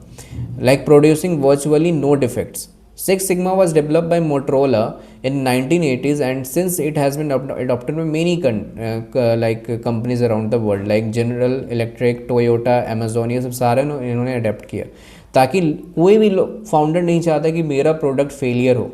अगर तुम्हारा इतना परसेंटेज का तुम्हारा अगर फेलियर का रेट आ रहा है तो पता तुम्हारा प्रोडक्ट ठीक है, इससे ज़्यादा है तो बहुत दिक्कत है, ठीक है। It is use to manufacturing, health care, finance, ठीक है, या फिर सर्विस इंडस्ट्री टू इम्प्रूव हो गया customer satisfaction, reduce cost and increase profits. तो ये सब सारा कुछ होता है। Six Sigma is a set of methodology and tools to improve business process by reducing defects and errors होता है। अगर तुम्हें परसेंटेज पता चलेगा हाँ मेरा इतना परसेंट आ रहा है, तो उसमें क्या होगा, तुम्हारा जो भी डिफेक्ट्स एरर होगा वो तुम मिनिमम करोगे, मिनिमाइज वेरिएशन, इंक्रीज क्वालिटी या फिर एफिशिएंसी करोगे। The goal of the Six Sigma achieve a level of quality of the nearly perfect with only 3.4 defect per million opportunities। मतलब इतना तुम्हारा कम से कम इफेक्ट मतलब डिफेक्ट होना मतलब चाहिए, इससे ज़्यादा नहीं। This is achieved by the using a structured approach called DMAIC बोलते हैं, जिसको Define, Measure, Analyze, Improve, Control। ये 5 चीज़ों पे आता है, to identify and eliminate causes of variation and improve processes। Six Sigma is disciplined and data-driven approach widely used in the project management, achieve process improvement to minimize defects। It provides a systematic framework to identify and eliminate variations that can impact project performance. तो ये सब सारा कुछ यहाँ पे six sigma बताता है। बाकी इसका जो साइन होता है सिग्मा का पता ही है, इस तरह से होता है, ठीक है। बाकी अगर हम लोग बात करें Six Sigma comes from the bell curve used in statistics, पढ़ाया जाता है। When one sigma symbolize a single standard deviation from the mean, it is if the process has six sigmas, there are 3 above and 3 below, the mean defect rate is classified extremely low। तो ये चीज़ बताया गया है। And the graph of the normal distribution below underscore the statistical assumptions of Six Sigma model, the higher the standard deviation the higher spread of values encountered. So the process of mean is six sigma away from the closest specific limit and are aimed at the six sigma. तो यही चीज़ तुम्हें यहाँ पे graph में बताया जा रहा है। तुम यहाँ पे अगर तुम यहाँ पे लोअर लिमिट हो गया, यहाँ पे अपर लिमिट हो गया, ठीक है। तो अगर तुम्हारा इस रेंज में रहता है, मान लेते कि तुम्हारा ये जो है अगर सिक्स सिग्मा है, अगर एवब 3 है, ठीक है, 3 एंड एवब या फिर 3 बिलो है, तो defect rate is classified extremely low है, तो तुम्हारा कम होगा। तो ग्राफ के जरिए सब समझा जाता है। बाकी जो 5 चीज़ें बताई हैं सिक्स सिग्मा के बारे में, तो वो समझ लेते हैं यहाँ से। जैसे कि पहला होता है डिफाइन। डिफाइन क्या होता है, डिफाइन पर्पस की identify the problems, goals and customer needs. मान लो तुम्हारा कंपनी चल रहा है, तुम्हें पता करना होगा ना तुम्हारा प्रॉब्लम क्या है, प्रोडक्ट में है प्रॉब्लम, गोल्स में या फिर कस्टमर नीड्स में है। एक कार्ड मैन्युफैक्चर नोटिस है frequent complaints about the late deliveries, ठीक है, उसका कार्ड का लेट डिलीवरी हो रहा है लॉजिस्टिक्स में, तो आई थिंक लॉजिस्टिक्स में प्रॉब्लम होगा, मतलब वो 20% का वहाँ पे उसका डिले चल रहा है इन द 6 मंथ, ठीक है। देन उसको क्या करेगा, वो मेजर करेगा, मेजर पर्पस की collect data to understand the current performance and like quantifying the problem. बाकी उसका manufacture measure the current delivery times and find an average delay of 10 days with variation across different regions, जो भी reason काम कर रहा होगा। Next हम लोग बात करें ये तो मेज़र का हो गया। देन हम लोग बात करें एनालाइज करेगा, आइडेंटिफाई रूट कॉज की प्रॉब्लम कहाँ आ रही है, ठीक है। इसको हम लोग बात करें तो वो पैरेटो चार्ट्स हो जाता है, एक हाइपोथेसिस टेस्टिंग कर सकता है, एनालिसिस करेगा डीले में कहाँ पे दिक्कत आ रहा है, बाकी इंप्रूव पर्पस तो वो डेवलप करेगा, इंप्लीमेंट करेगा कुछ न्यू सॉल्यूशंस को, सप्लाई चेन को ठीक करेगा, वो इन्वेंट्री मैनेजमेंट ठीक करेगा, ट्रेन स्टाफ करेगी, जो न्यू स्टाफ है सब हायर करने की ज़रूरत होगी उसको, तो ये सब सारा कुछ बताया जाएगा। भाई control purpose, sustain improvements by monitoring and process creating control plans, तो ये सब सारे कुछ प्लान्स हम इंप्रूव करेगा। बाकी ये KPI की परफॉर्मेंस इंडिकेटर, ये सब सारे कुछ यहाँ पे देखेंगे, मतलब रेगुलर तुम्हें यहाँ पे कंटिन्यूस देखना पड़ेगा यहाँ पे, ओके। देन हम लोग बात करें डिज़ाइन थिंकिंग, ये भी आपको सीमेंट में पूछा गया, वो समझ ले। डिज़ाइन थिंकिंग क्या होता है? Design thinking is a human like centred approach to innovation that draws from the designer toolkit to integrate the needs of people, the possibilities of technology and the requirements for business success। तो design thinking basically ये होता है कि एक तरह से human centred approach होता है इनोवेशन में, डेट ड्रॉज डिज़ाइनर टूलकिट, मतलब तुम थिंक कर रहे हो कि हाँ जो भी पहले तुम कुछ अगर बनाना है, मान लेते कोई तुम्हें प्रोडक्ट ही बनाना है, तो सबसे पहले तुम उसको डिज़ाइन ये सब करोगे, ठीक है, उसके ऊपर काम करोगे, वो पीपल मतलब जो कस्टमर वो तुम्हारा बाई करेंगे नहीं प्रोडक्ट, वो सब सारा कुछ पॉसिबिलिटी ऑफ टेक्नोलॉजी रिक्वायरमेंट क्या क्या उसके लिए आएगी, तो वो सारा कुछ है। तो ये बेसिकली दिया था टिम ब्राउन ने। गाइज आप लोग जो भी मैं बताता हूँ ना नेम्स, इसको प्लीज़ याद रखना, एग्जाम पॉइंट ऑफ व्यू से इंपॉर्टेंट होता है। डिज़ाइन थिंकिंग जो होता है, foster innovation, companies must innovate to survive and remain competitive and rapidly changing environment. तो हर एक कंपनी चाहता है कि वो कुछ न्यू इनोवेट करे, सर्वाइव करे, और ताकि रैपिडली चेंजिंग एनवायरनमेंट में वो वर्क कर सके। बाकी in design the cross functional teams work together to understand user needs and create solution that address those needs. Moreover the design thinking process help unearth and creative solutions. जैसे कि यहाँ पे तुम empathise, define, ideate, prototype, test, ये से सारा यहाँ पे आ जाता है डिज़ाइन थिंकिंग। पहले क्या होता है? एम्फसाइज। ये क्या होता है? Understand the users and their needs deeply, मतलब एक्चुअली में कस्टमर को चाहिए क्या। Conduct interviews and surveys, observe user in the environment, create empathy maps to like synthesise insights. A team designing a new fitness app interviews users to learn about their workout routine, challenges, motivation, ये सब सारा कुछ बताएगा, ठीक है। Define क्या करता है? Clearly articulate the problem based on insights gather during the emphasise states. तो यहाँ पे तुम्हारा बेसिकली तुम डेटा ये सब लाते हो, ठीक है। Then create a problem statement, तो ये सब बेसिकली तुम्हारा तो फोकस है कि तुम किस पे काम कर रहे हो, वो बताएगा। Young professional like time plan to their workouts, तो making it hard to stay consistent, तो ये सब सारा तुम्हारा डिफाइन प्रॉब्लम है कि यहाँ पे ऑब्जेक्टिव है। देन तुम यहाँ पे आइडिया लाते हो, आइडिएट, मतलब generate a wide range of potential solution to the problem, brainstorm new ideas without judgement, use techniques like SCAMPER, how might be, जैसे कि यहाँ पे the team brainstorm like AI driven workout suggestion हो जाता है। तो आजकल बहुत सारे तुम ऐप्स देखते हो ना, वो AI बेस्ड ही होते हैं। बाकी तुम प्रोटोटाइप लेते हो बीटा वर्जन में सब टेस्टिंग के लिए, कि लोगों को अच्छा लगे तो सही लगेगा, नहीं तो फिर बंद कर देंगे अगर अच्छा नहीं लगा तो। बाकी डेवलप सिंपल कॉस्ट इफेक्टिव ये सब लाओगे प्रोडक्ट। उसके बाद create a like clickable prototype of the fitness app. Then उसके बाद तुम यहाँ पे टेस्ट करोगे, फाइनल टेस्ट मतलब मार्केट में देखोगे टेस्ट, हाउ यूज़र इंटरेक्ट हो रहे हैं कि नहीं, फीडबैक लोगे। बाकी यहाँ पे तुम जो भी उसमें बक्स सब आ रहे हैं उसमें तुम वर्क करोगे। तो the team test the fitness app prototype with the group target users, identifying like areas where investigation can be improve. तो ये सब सारा कुछ जो है यहाँ पे तुम देखोगे। बाकी अगर हम लोग यहाँ बात करें beneficial government policies for budding entrepreneurship, तो कुछ गवर्नमेंट के पॉलिसीज़ हैं वो समझ लेते हैं यहाँ पे। ये भी गाइज आते हैं खासकर इनोवेशन इंटरप्रेन्योरशिप में।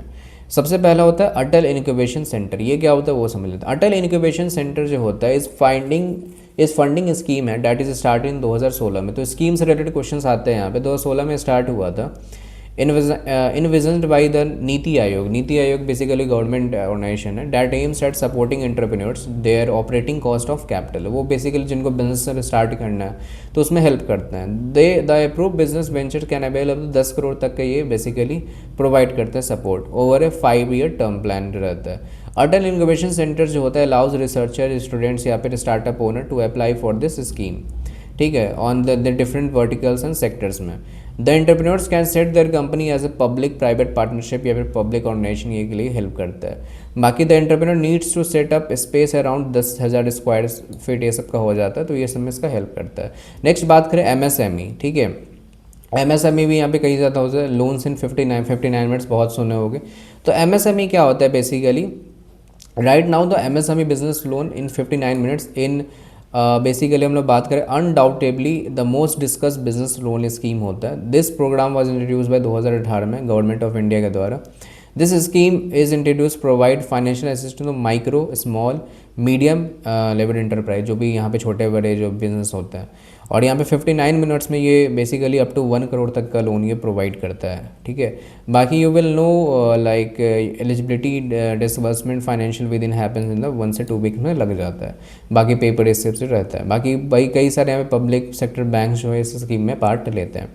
नेक्स्ट बात करूँ तो national small industry corporation subsidy, तो NSIC इसको हम लोग बोलते हैं, offers 2 forms of beneficial financial benefits for small business like raw material assistance या फिर मार्केटिंग असिस्टेंस हो जाता है। तुम्हें कुछ रॉ मटेरियल मार्केटिंग के लिए ज़रूरत है या फिर कहीं से तुम्हें यहाँ पे एब्रॉड ये सबसे मंगाना है, तो तुम्हें इसके लिए यहाँ पे NSIC हेल्प करेगा। मार्केटिंग के लिए तुम्हें हेल्प कर सकता है, तो ये सब सारा कुछ बताता है। एक होता है MSME मार्केट डेवलपमेंट प्रोग्राम होता है। ये बेसिकली जो प्रोग्राम होता है वो मार्केट एक्सपेंशन के लिए ही करता है, जो छोटे लेवल, जो बड़े लेवल या फिर मीडियम एंटरप्राइजेस होते हैं, जैसे कि using international events, trade fairs या फिर रोड शोज होता है। This system helps in the growth of business by providing them assistance in terms of expansion into international market, तो ये सब सारा कुछ बताता है। Any types of startups या फिर organization like registered under district industry can apply for this program हो जाता है, ठीक है। बाकी not only that, if bear half of the accommodation charges या फिर एंड 3/4 अमाउंट पार्टिसिपेशन चार्जेस यहाँ पे लग जाता है।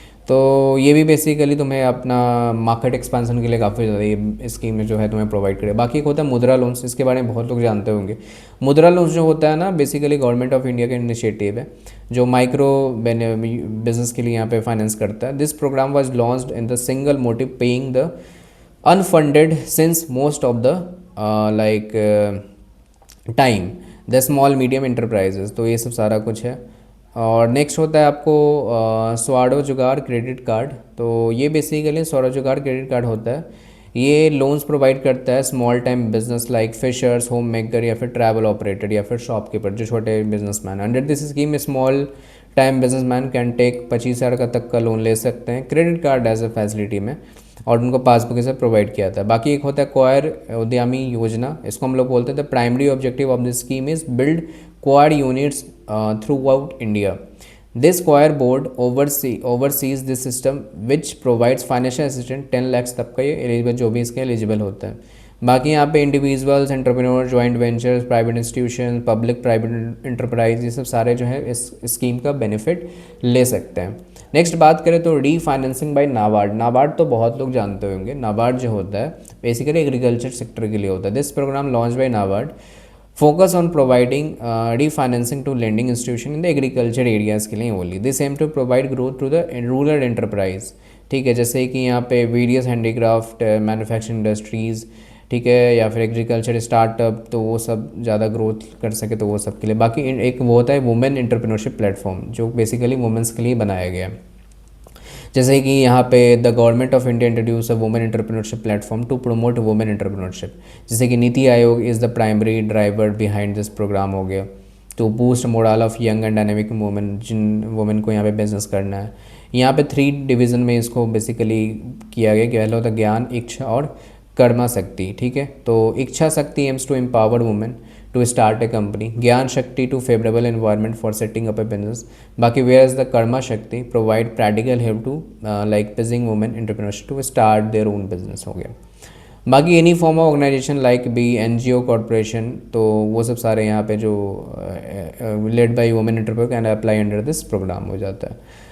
बाकी हम लोग बात करें कि स्त्री शक्ति पैकेज होता है, ये बेसिकली वुमेन के लिए ही होता है, और इसके कई सारे ब्रांचेस तुम देखोगे of the state bank of India, ठीक है। ये बेसिकली यही बैंक प्रोवाइड करता है, focusing on providing women in business with a business loan.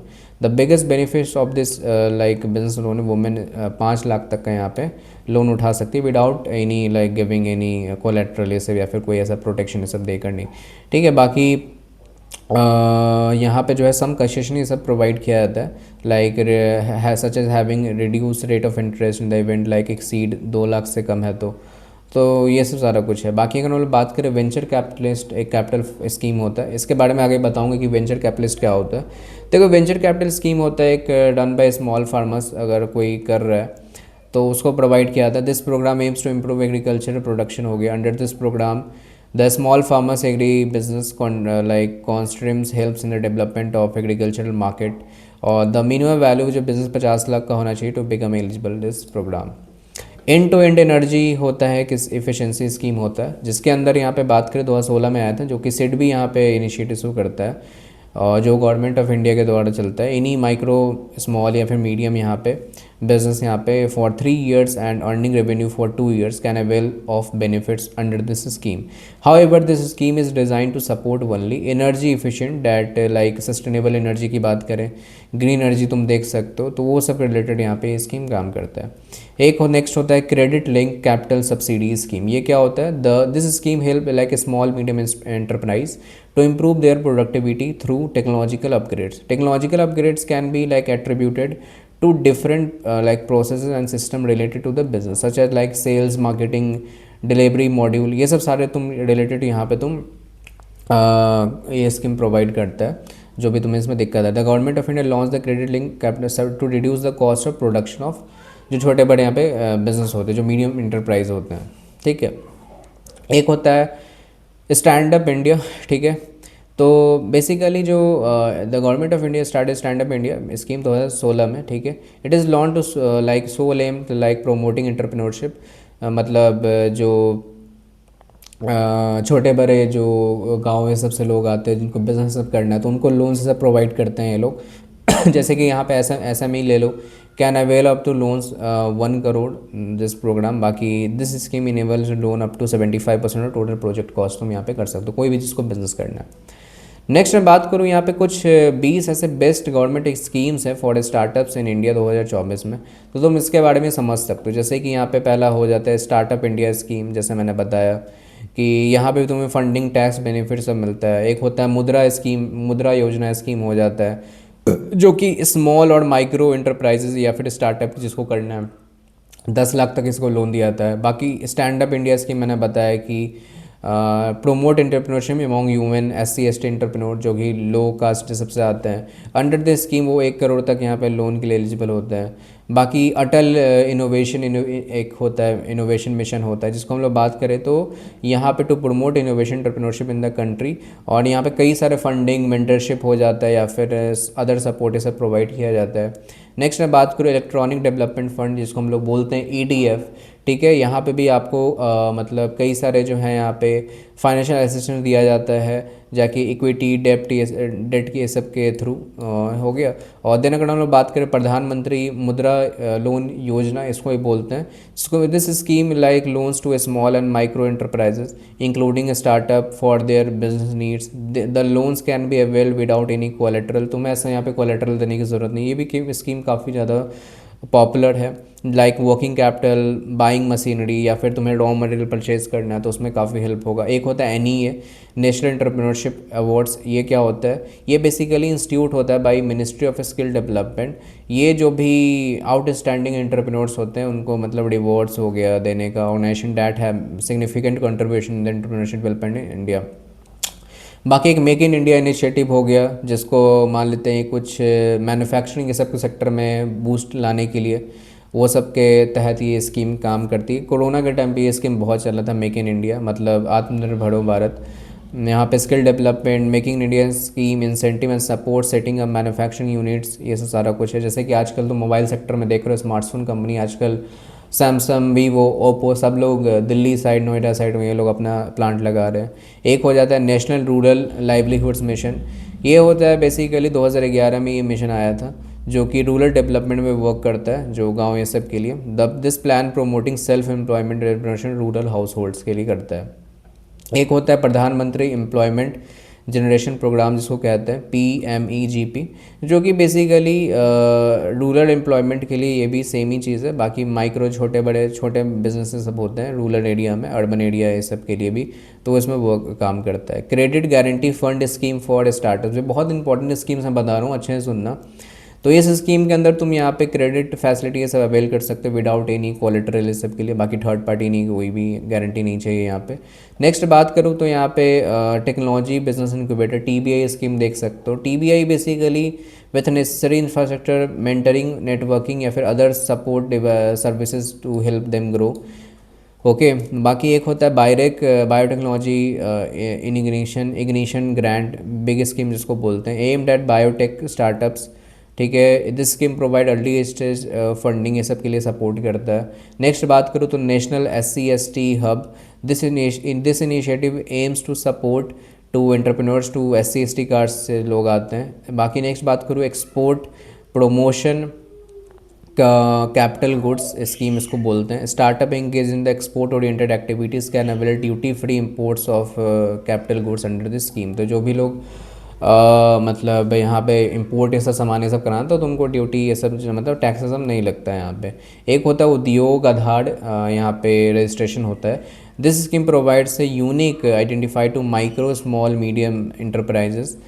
मतलब यहाँ पे ऐसा कुछ मतलब वेरियस बेनिफिट्स सब मिल जाता है यहाँ पे। सिंप्लीफाइंग द रजिस्ट्रेशन प्रोसेस, जो भी बहुत ज़्यादा लंबा चौड़ा रजिस्ट्रेशन प्रोसेस होता है उसको सिंपलर करने के लिए। नेक्स्ट होता है single window clearance. Single window clearance ये होता है कि several stages in India offered है single window clearance for startup, simplifying the process of obtaining licence approval या फिर रजिस्ट्रेशन के लिए। क्योंकि तुम देखते हो ना बहुत ज़्यादा लंबा चौड़ा पेपर ये सब देना पड़ता है, तो उसी को ठीक करने के लिए, शॉर्ट करने के लिए ये स्कीम चलाया जाता है। स्किल इंडिया मिशन की बात करें तो while not directly targeted as startup, skill India aims to provide like training to the youth. ठीक है, जो आजकल यूथ है उनको to become job creators rather than job seekers, thereby fostering entrepreneurship. तो स्किल इंडिया मिशन ये भी काफ़ी चला था। डिजिटल इंडिया समझ ही रहो, डिजिटल अपॉर्चुनिटी को यहाँ पे ग्रैब करने के लिए। नेशनल इंटेलेक्चुअल प्रॉपर्टी जिसको हम लोग बोलते हैं IPR policy, promote innovation entrepreneurship by creating conductive environment for protecting and commercialising of intellectual property rights. Next बात करो तो प्रधानमंत्री मुद्रा योजना, इस ये भी गाइज यहाँ पे तुम 2015 में स्टार्ट हुआ था अप्रैल में। तुम यहाँ पे 10 लाख तक का लोन ले सकते हो नॉन कॉर्पोरेट, नॉन फार्म या फिर स्मॉल माइक्रो एंटरप्राइज के लिए। यहाँ पे these loans are classified by basic like RRB, ठीक है, लाइक रीजनल रूरल बैंक्स हो जाता है, स्मॉल फाइनेंस बैंक, MFI या फिर NBFC हो जाता है। तो तुम यहाँ पे इनके वेबसाइट पे तुम जा सकते हो, ये सब सारा कुछ है। एक होता है स्माइल जिसको हम लोग बोलते हैं support for like marginalised individual for livelihood and enterprise हो जाता है। यहाँ पे अगर हम लोग बात करें तो credit link capital subsidies as a support of livelihood activities for poor SC/ST holders रहते हैं उनको who lost their like prime bread earners due to the covid pandemic. तो स्माइल उसी टाइम आया था कोविड के टाइम। तो जो भी अपने फैमिली मेम्बर जो भी कमाते थे उनके फैमिली मेम्बर अगर वो डेथ करके उस टाइम फैमिली में कोविड के टाइम पे, तो उनको बेसिकली प्रोवाइड करती है जो SC हाउस होल्ड से आते हैं, SC कास्ट से। ठीक है, तो यहीं आप बताएगी तो जो ऑब्जेक्टिव होता है स्कीम का, तो उनको मतलब एक इनकम थोड़ा सोर्स ये सब आना चाहिए, यहाँ पे सपोर्ट करते हैं यहाँ पे। जैसे कि यहाँ पे तुम देख सकते हो कि under this scheme soft loan shall be given to the, यहाँ पे प्रोवाइड किया था for needy based self employment ventures to cap project cost 5 lakh तक का देते हैं जो भी लोग उनको बिजनेस स्टार्ट करना है।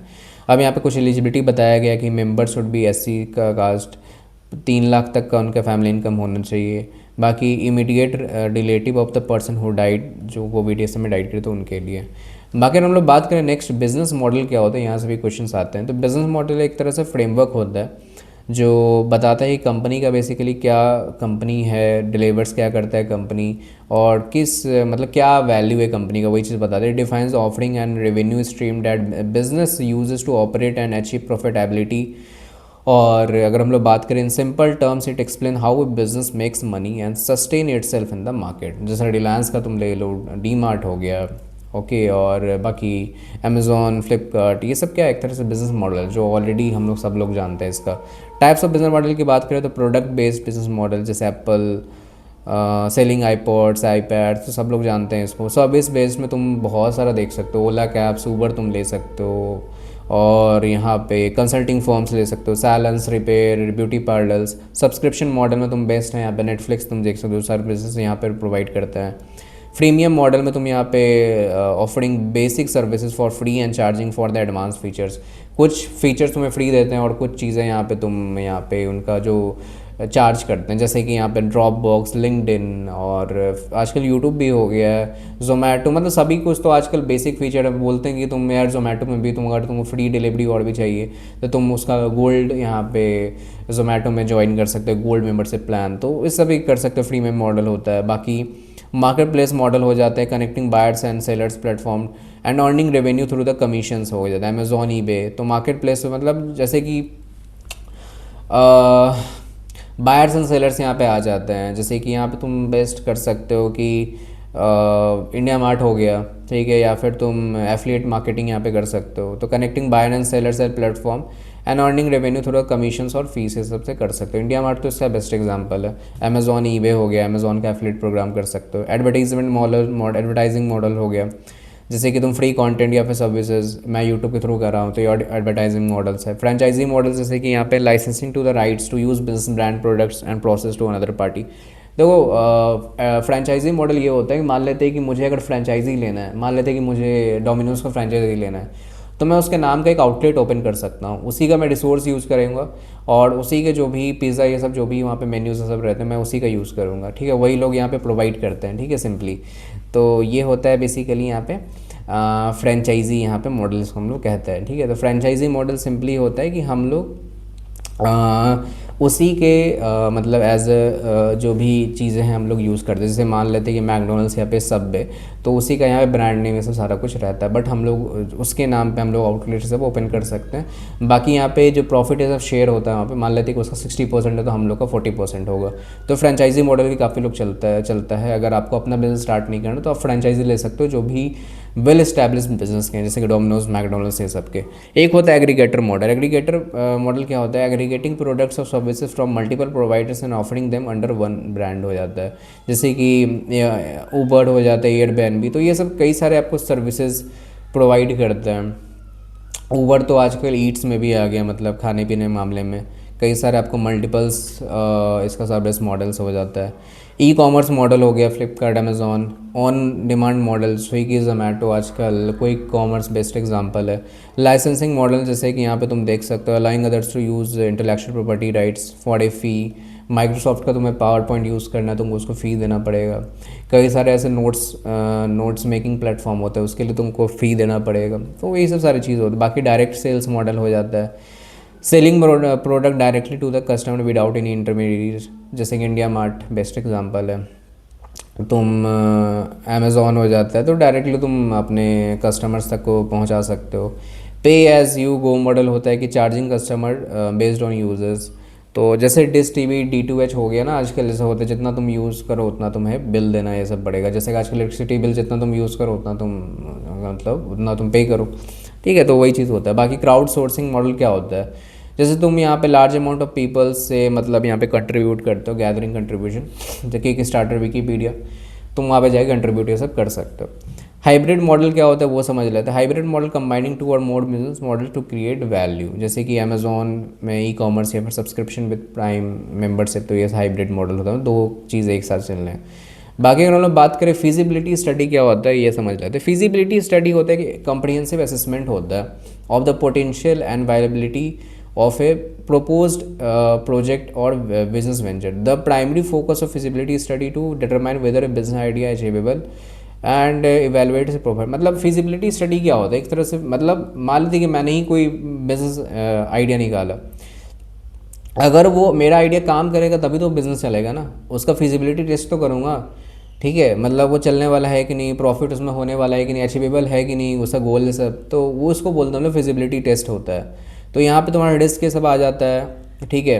तुम इसमें इन डेप्थ यहाँ पे एनालिसिस करते हो, ठीक है, कि यहाँ पे तुम्हारा प्रोजेक्ट कहीं फेल तो ना हो जाए, चले कि ना चले। तो यहाँ पे बेसिकली इसका इंपॉर्टेंस हो रहा है रिड्यूस रिस्क, रिसोर्स एलोकेशन, तुम कहाँ से रिसोर्स, कैपिटल, ह्यूमन एफर्ट या फिर टाइम, ये सब के तुमको मैनेज करना पड़ेगा। इन्फॉर्म्स डिसीजन मेकिंग हो जाता है। कहीं जगह पे तुम्हें चेंजेस, कहीं जगह पे तुम्हें यहाँ पे बग्स सब एरर आ गया, तो वहाँ पे तुम क्या अपना तुम देख सकते हो, डिसीजन मेकिंग करोगे। ट्रैक्स इन्वेस्टर की तुम्हारा कोई बड़ा स्केलेबल बिजनेस स्टार्ट करना है, स्टार्टअप करना है, तो तुम्हें उसके लिए इन्वेस्टर को तो अट्रैक्ट करना पड़ेगा, तो वही सब सारा कुछ आ जाता है। देन हम बात करें टाइप्स ऑफ फिजिबिलिटी स्टडी का, तो टेक्निकल फिजिबिलिटी स्टडी हो जाता है, focus on whether technical aspect such as like production methods, technology system, ये सब सारा। जैसे मान लेते हैं कि लॉन्च अगर तुम न्यू सॉफ्टवेयर एप्लीकेशन कर रहे हो, तो company is considering development new mobile app in the fitness tracking, तो तुम सारा कुछ देखोगे यहाँ पे, सॉफ्टवेयर हार्डवेयर डेवलपमेंट प्लेटफॉर्म्स, ये सब सारा तुम यहाँ पे चेक करोगे इसका कि वो चल सकता है कि नहीं, उसमें वैल्यूएट करोगे, प्रोग्रामिंग लैंग्वेज कौन सा यूज़ करना है, ये सब सारा कुछ। देन मार्केट फिजिबिलिटी स्टडी कि मार्केट में डिमांड है कि नहीं, अपॉर्चुनिटी है कि नहीं, कौन से लोग उसको यूज़ करेंगे, किस एज लोग के ग्रुप यूज़ करेंगे, कहाँ पे जोग्राफिकल रीजन होना चाहिए, मार्केट कंडीशन कैसा है, इकोनॉमिक कंडीशन कैसा है मार्केट का, ओपनिंग ए न्यू रेस्टोरेंट अगर सिटी में कर रहे हो तो यहाँ पे तुम open a fine dining restaurant अगर तुम सपोज कर रहे हो, ओपन कर रहे हो, तो तुम उसका देखोगे कि हाँ मतलब किस इनकम लेवल के यहाँ पे लोग आते हैं, कितना खर्च कर सकते हैं, कंपटीशन कैसा है यहाँ पे, एग्जिस्टिंग कंपटीशन, वो सब सारा चेक करोगे।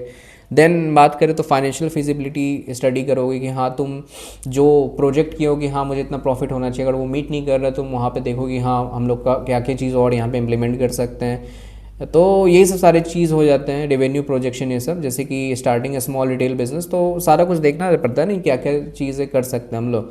नेक्स्ट बात करो ऑपरेशनल फिजिबिलिटी स्टडी की, मैं डे टू डे एक्टिविटीज़ तुम देखोगे यहाँ पे, जिसमें लॉजिस्टिक स्टाफिंग, तुम्हारे कितने एम्प्लॉयज़ काम के रिक्वायरमेंट्स क्या क्या है, ये सब सारा कुछ, जैसे कि expanding and e commerce business ये सब हो जाता है, तो ये सब सारा कुछ ऑपरेशन देखना पड़ता है, लॉजिस्टिक बहुत बड़ा इसको हैंडलिंग करना पड़ता है, ठीक है, तो इतना ईजी भी नहीं होता है। बाकी हम लोग बात करें लीगल फिजिबिलिटी स्टडी कि यहाँ पे तुम लॉज फॉलो कर रहे हो कि नहीं, तुम्हारा कॉपीराइट और रूल्स रेगुलेशन फॉलो कर रहे हो कि नहीं गवर्नमेंट का, like opening a new medical clinic, तो तुम्हें इसके लिए अप्रूवल लेना पड़ेगा, सर्टिफिकेशन लेना पड़ेगा, insurance certificate, compliance, local health like regulation को फॉलो करना पड़ेगा, तो ये सब सारा कुछ आ जाता है।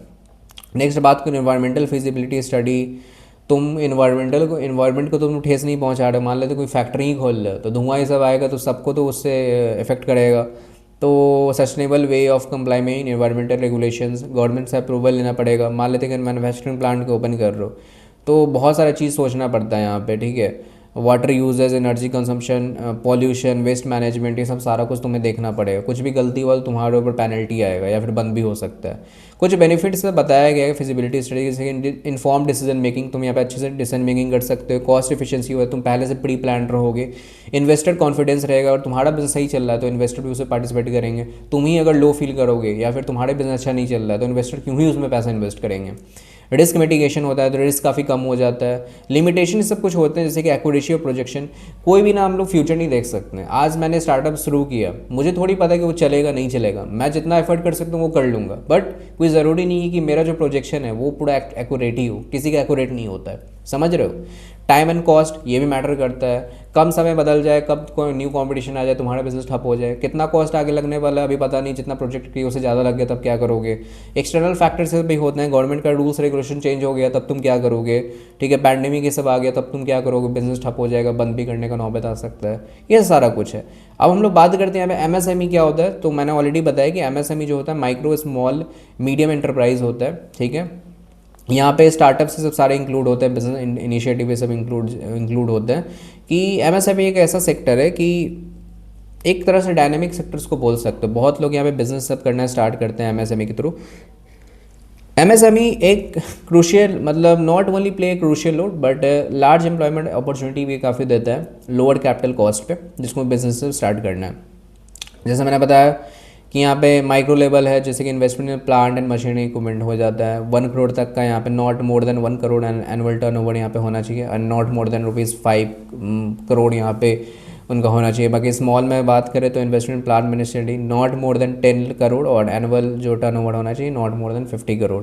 मीडियम की बात करें तो इसमें जो होना चाहिए not more than 50 crore and annual जो turnover not more than 250 crore, ये चीज़ इसके अंदर आना चाहिए जो भी एमएसएमई के लिए यहाँ पे लोन से सबके लिए अप्रूवल चाहते हैं। तो यहाँ पे अगर हम लोग बात करें इनक्यूबेशन क्या होता है वो समझ लेते हैं। ये भी अब देखो कैसे मैं आपको सिंगल डेफिनेशन ये सब प्रोवाइड करूँगा जो सीमैट में काफ़ी ज़्यादा पूछा गया, इनक्यूबेशन पूछा गया सीमैट में, सब सारे प्रीवियस ईयर यहाँ पे मैं कराऊंगा।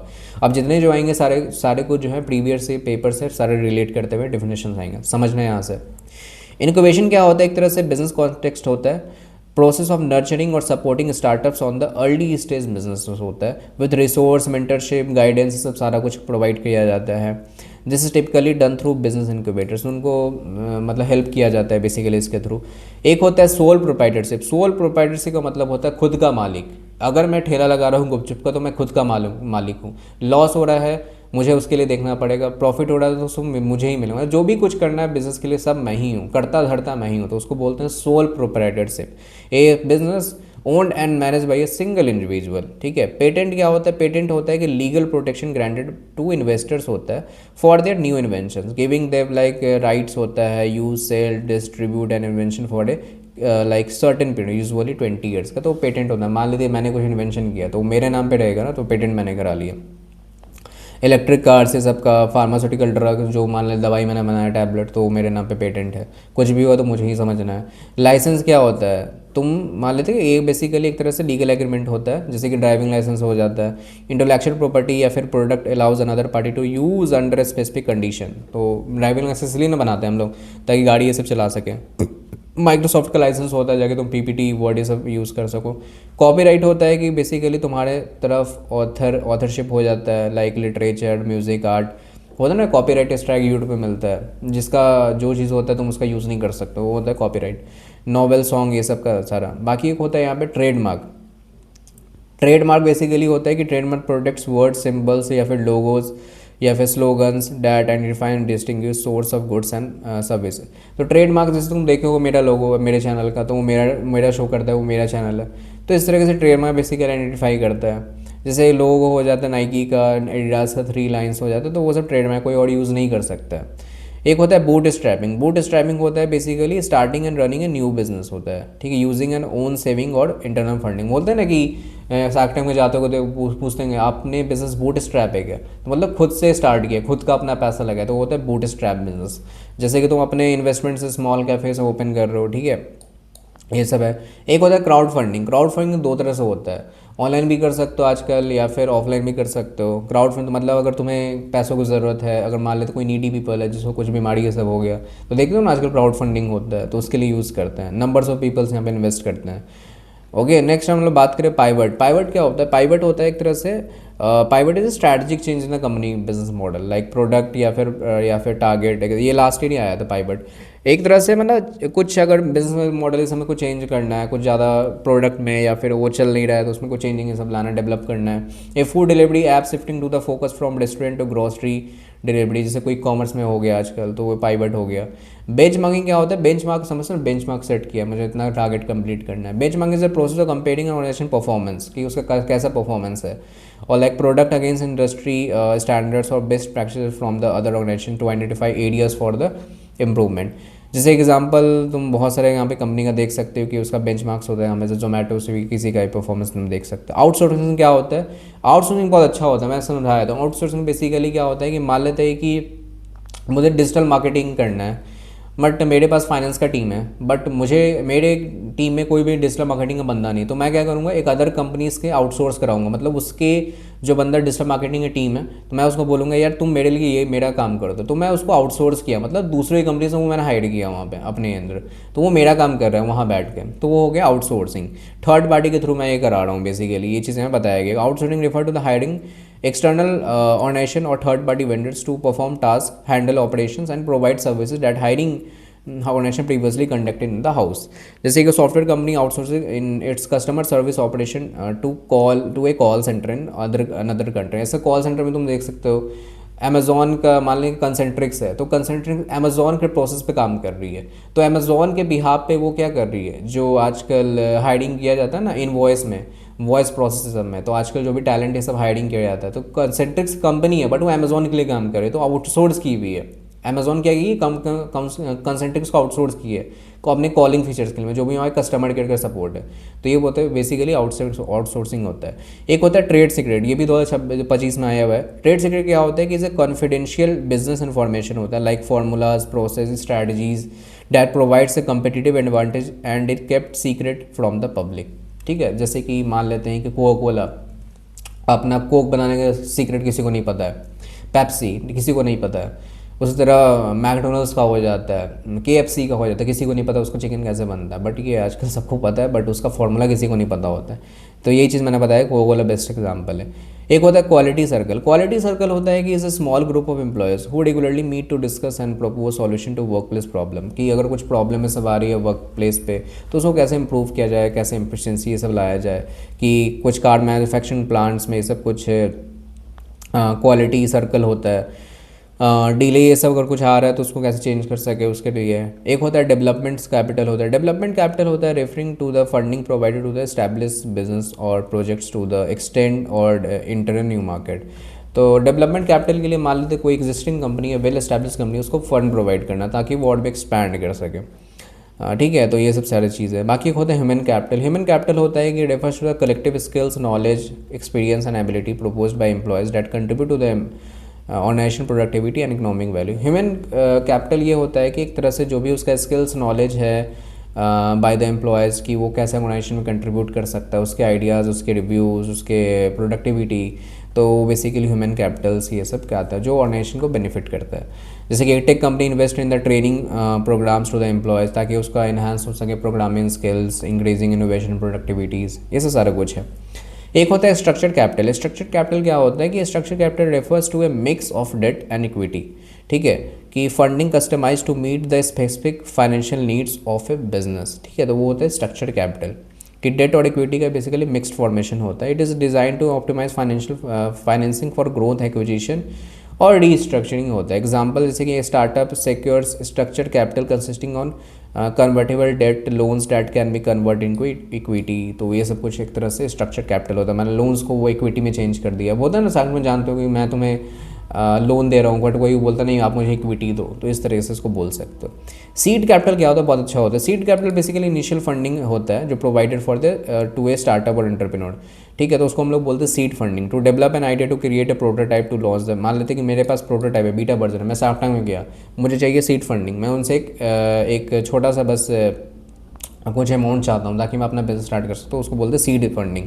तो वो इनिशियली हेल्प करता है। ओके, तो एंजल इन्वेस्टर ये सब यहाँ पे सीड फंडिंग में इन्वेस्ट करते हैं। इनिशियल पब्लिक ऑफर, आईपीओ जानते हो कि बहुत लोग आजकल सुनते हो कि जोमेटो का आईपीओ हो गया, स्विगी का आ गया, लेंसकार्ट का आईपीओ आ गया। तो IPO basically is a private company offers where its shares, उसका शेयर्स हम लोग को बाई करना रहता है to a public for the first time to raise capital होता है, ताकि उनको कुछ कैपिटल की ज़रूरत होती है, तो वो बेसिकली हम लोग खरीद सकते हैं और जो भी उसका प्रॉफिट होगा तो हम लोग में वो शेयर होगा। This process allows the company to a list is share on a stock exchange. तो बेसिकली आईपीओ जो होता है स्टॉक एक्सचेंज इस समय भी मतलब ऑफर किया जाता है उसके थ्रू। और यहाँ पे जो वेल एस्टैब्लिश कंपनी होती है ना, वही सब यहाँ पे आईपीओ सब निकालती है। ठीक है, जैसे कि growing e commerce company decide to go public IPO, raising funds from the investor to expand this operational globally. Okay, तो आई होप कि यहाँ तक समझ में आया होगा। बाकी हम लोग बात करें प्रोक्योरमेंट ऑफ, एक होता है मेज़िन फाइनेंसिंग। ये क्या होता है वो समझ लेते हैं कि इसमें अगर हम लोग यहाँ बात करें तो डेफिनेशन का बात करें तो mezzanine financing is a hybrid form of a capital that combines debt and equity features. It is the typically used for expansion, acquisitions for offer lenders and the options to convert debt into equity। तो वही चीज़ मैंने बताया कि convert वाला जो बताया था equity debt का, वही चीज़ यहाँ पे इसको समझ लो। एक होता है वेंचर कैपिटल फंडिंग। ये क्या होता है? Venture capital funding is investment provided by the venture capital firms to startups के लिए, अर्ली स्टेज का जो कंपनी होता है ना उसी के लिए, मतलब मिलता है तो सब कुछ सेम ही है यहाँ पे वेंचर कैपिटल ये सब। ठीक है, और बाकी एक होता है एंजल इन्वेस्टर फाइनेंसिंग। ये भी होता है जो angel wealthy individual who provide financial backing to a startup, जिसको स्टार्टअप करना है उसी को अर्ली स्टेज के लिए, in the exchange of equity और कन्वर्टेबल डेप्ट या फिर डेट के बदले। ठीक है, जैसे कि fashion designer receive funding from angel investor to start their boutique या फिर स्टार्ट क्लोथिंग ब्रांड, ये सब हो गया। सीड कैपिटल एक्विजिशन का मैं बता ही दिया कि सीड कैपिटल एक इनिशियल फंडिंग होता है to start a business, often source from person saving, friends, family या फिर अर्ली इन्वेस्टर के थ्रू यहाँ पे ले सकते हो। ठीक है, नेक्स्ट मैं बात करूँ स्केलेबिलिटी क्या होता है। स्केलेबिलिटी समझ रहे हो, बिजनेस को स्केल करना है, अलग अलग लोकेशन में तुम्हें बिजनेस ओपन करना है, तो उसको हम लोग बोलते हैं स्केलेबल। ठीक है, बोलते हैं ना तुम्हारा बिजनेस स्केल करने के लिए शार्क टैंक में। ठीक है, तो scalability is the ability of business system to grow and handle increase demand without a proportional increase in the cost. A software app that can serve thousands user easily scale to the 1 million users. Value proposition क्या होता है कि value proposition होता है कि value proposition is the unique benefit और value a product और services often offers to customer होते हैं। जैसे Swiggy value proposition is fast and reliable food delivery हो गया, तो ये होता है वैल्यू प्रोपोजिशन, मतलब उसका उस कंपनी की क्या वैल्यू है। कि हम लोग जानते हैं स्विगी जोमेटो तुरंत फास्ट डिलीवरी करता है, ब्लिंकिट 10 मिनट में डिलीवरी कर देता है, फ्लिपकार्ट मिनट 10 डिलीवरी मिनट, तो वो उसका क्या है, वैल्यू प्रोपोजिशन है।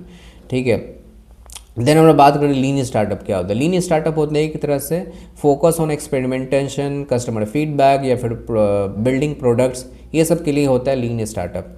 ठीक है, ये सब चीज़ पे काम करता है, जैसे कि basic version of the app to test the customer कि कैसा चल रहा है बीटा वर्जन में, ये सब सारा कुछ है। एक होता है MVP minimum viable product. MVP होता है कि early vision of a product with only essential feature to test idea into a market. जैसे कि ड्रॉप बॉक्स हो गया, टेलीग्राम को देख लो, जब टेलीग्राम नया नया आया था तो MVP ही किया था। एसेंशियल फीचर वो टेस्ट कर रहा था कि हाँ चलेगा कि नहीं। ठीक है, व्हाट्सएप से कम्पीट करना सोच रहा था। एक होता है आत्मनिर्भर भारत, ये कोविड के टाइम बहुत चला था, 2020 में आया था, launched by the government of India, ताकि अपना लोग बिजनेस स्टार्ट कर सके, दूसरों को भरोसे ना रहें। तो प्रधानमंत्री मोदी जी ने इन्होंने सारा कुछ बताया था, तो आई होप कि बहुत लोगों को पता होगा इसके बारे में, मुझे उतनी बताने की ज़रूरत है नहीं। नेक्स्ट मैं बात करूँ अटल टिंकरिंग लैब ATL, तो ये बेसिकली डेडिकेटेड इनोवेशन वर्कप्लेस के लिए होता है, establish in school under Atal innovation mission to foster curiosity creativity innovation among the students. जिस स्टूडेंट को एंटरप्रेन्योरशिप करना है, इनोवेशन करना है, तो बेसिकली इस स्कीम के तहत वो लोग जा सकते हैं। दिल्ली में कई सारे जगह ये सब सारे कुछ चलता है, जिसमें 3D प्रिंटर्स, रोबोटिक्स, ये सब सारे बच्चों को यहाँ पे सिखाया जाता है। एक होता है अटल न्यू इंडिया चैलेंज होता है, जिसको हम लोग बोलते हैं ANIC, इसको हम लोग बोलते हैं। ये जो होता है मिशन, ये बेसिकली प्रमोट करता है innovation entrepreneurship by identifying supporting solution to pressing national challenges. ठीक है, जो भी बहुत सारे सेक्टर्स हैं इसमें सपोर्ट करता है, हेल्थ केयर में, एनर्जी में, एग्रीकल्चर में, ये सब सारी चीज़ों में। एक होता है अटल इंक्यूबेशन सेंटर, ये तो ऑलरेडी मैंने बताया कि यहाँ पे सपोर्ट करता है necessary resource, infrastructure, mentorship, funding, ये सब के लिए चीज़ों के लिए सब सपोर्ट करता है। एक होता है नो वॉइस एंटरप्रेन्योर, ये भी आपके एग्जाम में आया हुआ है 2026 में। नो वॉइस एंटरप्रेन्योर होता है कि someone who start their business first business venture, जिसको पहली बार बिजनेस स्टार्ट करना है, they are in the new in entrepreneurship, but उसके पास उतना कुछ एक्सपीरियंस नहीं है, तो वो बेसिकली उसको बोलते हैं हम लोग नो वॉइस एंटरप्रेन्योर, जिसको उतना कुछ एक्सपीरियंस नहीं कि बैस कैसे बिजनेस स्टार्ट किया जाता है, तो वो सब बेसिकली यहाँ पे novice entrepreneur. Portfolio entrepreneur क्या होता है? पोर्टफोलियो एंटरप्रेन्योर होता है कि समवन, ठीक है, is someone basically who owns and manage multiple business similar, मतलब एक साथ बहुत सारे बिजनेस हैंडल कर रहा है। ठीक है, तो उसको बोलते हैं, मान लेते कोई रेस्टोरेंट भी हैंडल कर रहा है, क्लोथ भी हैंडलिंग कर रहा है, तो ऑनलाइन ट्यूटरिंग प्लेटफॉर्म भी हैंडल कर रहा है, तो उस तरह से उसको बोलते हैं पोर्टफोलियो, बहुत मल्टीपल चीज़ें हैंडल करने वाला। ट्रेडिंग एंटरप्रेन्योर क्या होता है? Trading entrepreneur focus on the buying and selling of goods and services, जैसे कि they acts as a intermediate between the creating value by connecting producers with customers. जैसे कि a person starts online store to sell imported electronic gadget to the local customers, तो buying and selling सब करता है। India mart भी यहाँ पे तुम एग्जाम्पल है। ड्रोन एंटरप्रेन्योर क्या होता है? ये लास्ट ईयर भी आया था। ड्रोन एंटरप्रेन्योर होता है someone who likes to do things the way they have always been done। ठीक है, even when the better ways are available they stick to the old methods because they are feel comfortable and safe with them, they are hesitate to try new technology or ideas। मतलब मैंने बताया ना, ये basically जो मैंने बताया leggers होते हैं। ठीक है, मतलब बेसिकली जो ड्रोन एंटरप्रेन्योर्स होते हैं वो ज़्यादा न्यू चीज़ें इम्प्लीमेंट नहीं करते, वो स्टक होते हैं, मतलब स्टिक करते हैं वो ओल्ड मेथड में, मतलब हाँ मैं इस पे चल रहा हूँ तो इसी पे चलूँगा, मैं ज़्यादा चीज़ें न्यू इम्प्लीमेंट चीज़ें मैं नहीं करूँगा। जैसे कि फार्मर्स हो जाते हैं कि वो always ploughs his fields with horse and plough, जो आज भी चलता है, वो लोग ज़्यादा ये वे पे वैल्यू नहीं करते हैं ना इंटरनेट ये सब पे। Like even though there are modern tractors available and go job faster, तो उतना ज़्यादा लोग नहीं करते, तुम रूरल एरियाज सब में देख सकते हो। बाकी in business drone entrepreneur might be store owner who insist on the keeping paper records. आजकल तुम भी देखते हो पेपर पे लोग लिख लिख के सारा हिसाब करते हैं, लेकिन आजकल बहुत सारे न्यू कैलकुलेटर्स आ गए हैं, शैक्टो में तुम देखे होगे, तुरंत हिसाब कर देते हैं, यही हो गया। तो बट लोग आज भी ये सब जानना था, ड्रोन एंटरप्रेन्योर ज़्यादातर ओल्ड चीज़ों पे ही वो स्टक रहते हैं। एक होता है फेबियन एंटरप्रेन्योर, ये इस साल आया था 2025 में। फेबियन एंटरप्रेन्योर होता है कि is one who is very cautious and conservative avoid changes and continues to follow traditional. तो ये भी सेम इसी की तरह होता है ड्रोन एंटरप्रेन्योर के, तो ये भी एक ही जगह पे स्टिक रहते हैं, ज़्यादा कुछ चेंज वेंज करते नहीं ये लोग। एक होता है सीरियल एंटरप्रेन्योर, ये भी आया हुआ है। सीरियल एंटरप्रेन्योर होता है is a person who starts and manageable multiple business one after another.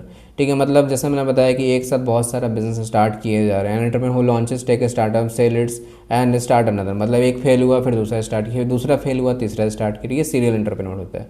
आर्बिट्रेजर्स भी आया हुआ लास्ट। आर्बिट्रेजर्स होता है कि individual entities that like profit from price differences and different market by buying and selling same or similar assets simultaneously. They activities help bring market places to equilibrium. अब देखो आर्बिट्रेजर्स क्या होता है, बहुत इंपॉर्टेंट होता है। आर्बिट्रेजर्स तो क्या होता है, मान लेते हैं कि सपोज एक स्टॉक हुआ price at 500, national stock exchange पे वो नोटिस किया, and 502 on the Bombay stock exchange. तो they buy the stock from NSE and sell it to the BSE, और वो 2 रुपये का प्रॉफिट हो गया। मतलब बहुत चालू होते हैं ये, कि मान लेते हैं कि उन्होंने कोई सामान देखा कि हाँ मुझे यहाँ पे सस्ता मिल रहा है, ठीक है, मीशो पे, और वो चाहते हैं कि वो ना ऑलरेडी सेलर है, मान लेते हैं कि फ्लिपकार्ट पे, तो वो सोचेंगे मीशो में बाई कर दूँ, ठीक है, बहुत बल्क में, और उसको फ्लिपकार्ट पे सेल कर दूंगा बल्क में, तो उनको तो बहुत प्रॉफिट हो जाएगा। तो उस तरह यहाँ पे स्टॉक मार्केट का तुम समझ सकते हो, 500 पे देखा है स्टॉक और 502 रुपये में बेच दिया, इससे भी ज़्यादा हो सकता है। तो वो आर्बिट्रेजर्स बहुत गेम खेलते हैं, ठीक है। एक होते हैं ग्लोबल इन्वेस्टर, जो ग्लोबली इन्वेस्ट करते हैं। मान लेते कोई इंडिया का इन्वेस्टेड है, ठीक है, तो उसको फॉरेन इन्वेस्टर हेल्प करेंगे अगर उसका मतलब बिजनेस काफ़ी अच्छा है। तो ग्लोबल इन्वेस्टर इंडिविजुअल इंस्टीट्यूशन हो जाते हैं। To invest financial instrument business और एसेट्स अक्रॉस मल्टीपल, मतलब US का कोई मान लेते हैं बंदा, तुम इंडिया में वो काफ़ी ज़्यादा हेल्प करेगा, तो उसके लिए यहाँ पे वो लोग हेल्प करते हैं, ठीक है। तो ये सब सारे कुछ यहाँ पे हो जाते हैं। देन बात करें स्ट्रैटेजिक अलायंस क्या होता है, वो समझता है। स्ट्रैटेजिक अलायंस होता है कोऑपरेटिव एग्रीमेंट बिटवीन 2 और मोर इंडिपेंडेंट फर्म्स के बीच में होता है, जहाँ पे share knowledge capability achieve mutual benefit while remaining separate entities. जैसे कि स्टारबक्स और टाटा। स्टारबक्स जो रन हो रहा है इंडिया में, वो टाटा के बेसिकली ये स्ट्रैटेजिक अलायंस होता है, ठीक है, एक तरह से इसको बोल सकते हो। Forming a partnership to operate Starbucks stores in the India, तो इसको बोलते हैं स्ट्रैटेजिक अलायंस। ओके, तो जो भी इन दोनों का पार्टनरशिप होता है, उसमें आधा शेयर इसका तो आधा शेयर उसका लगा हुआ है स्टारबक्स का। एक हेज फंड होता है। हेज फंड क्या होता है, हेज फंड बेसिकली बात करते तो प्राइवेट इन्वेस्टमेंट फंड्स होता है that pool capital from aggregated और institutional investor to generate high returns using diverse and often risky strategy such as leverage derivative and short selling.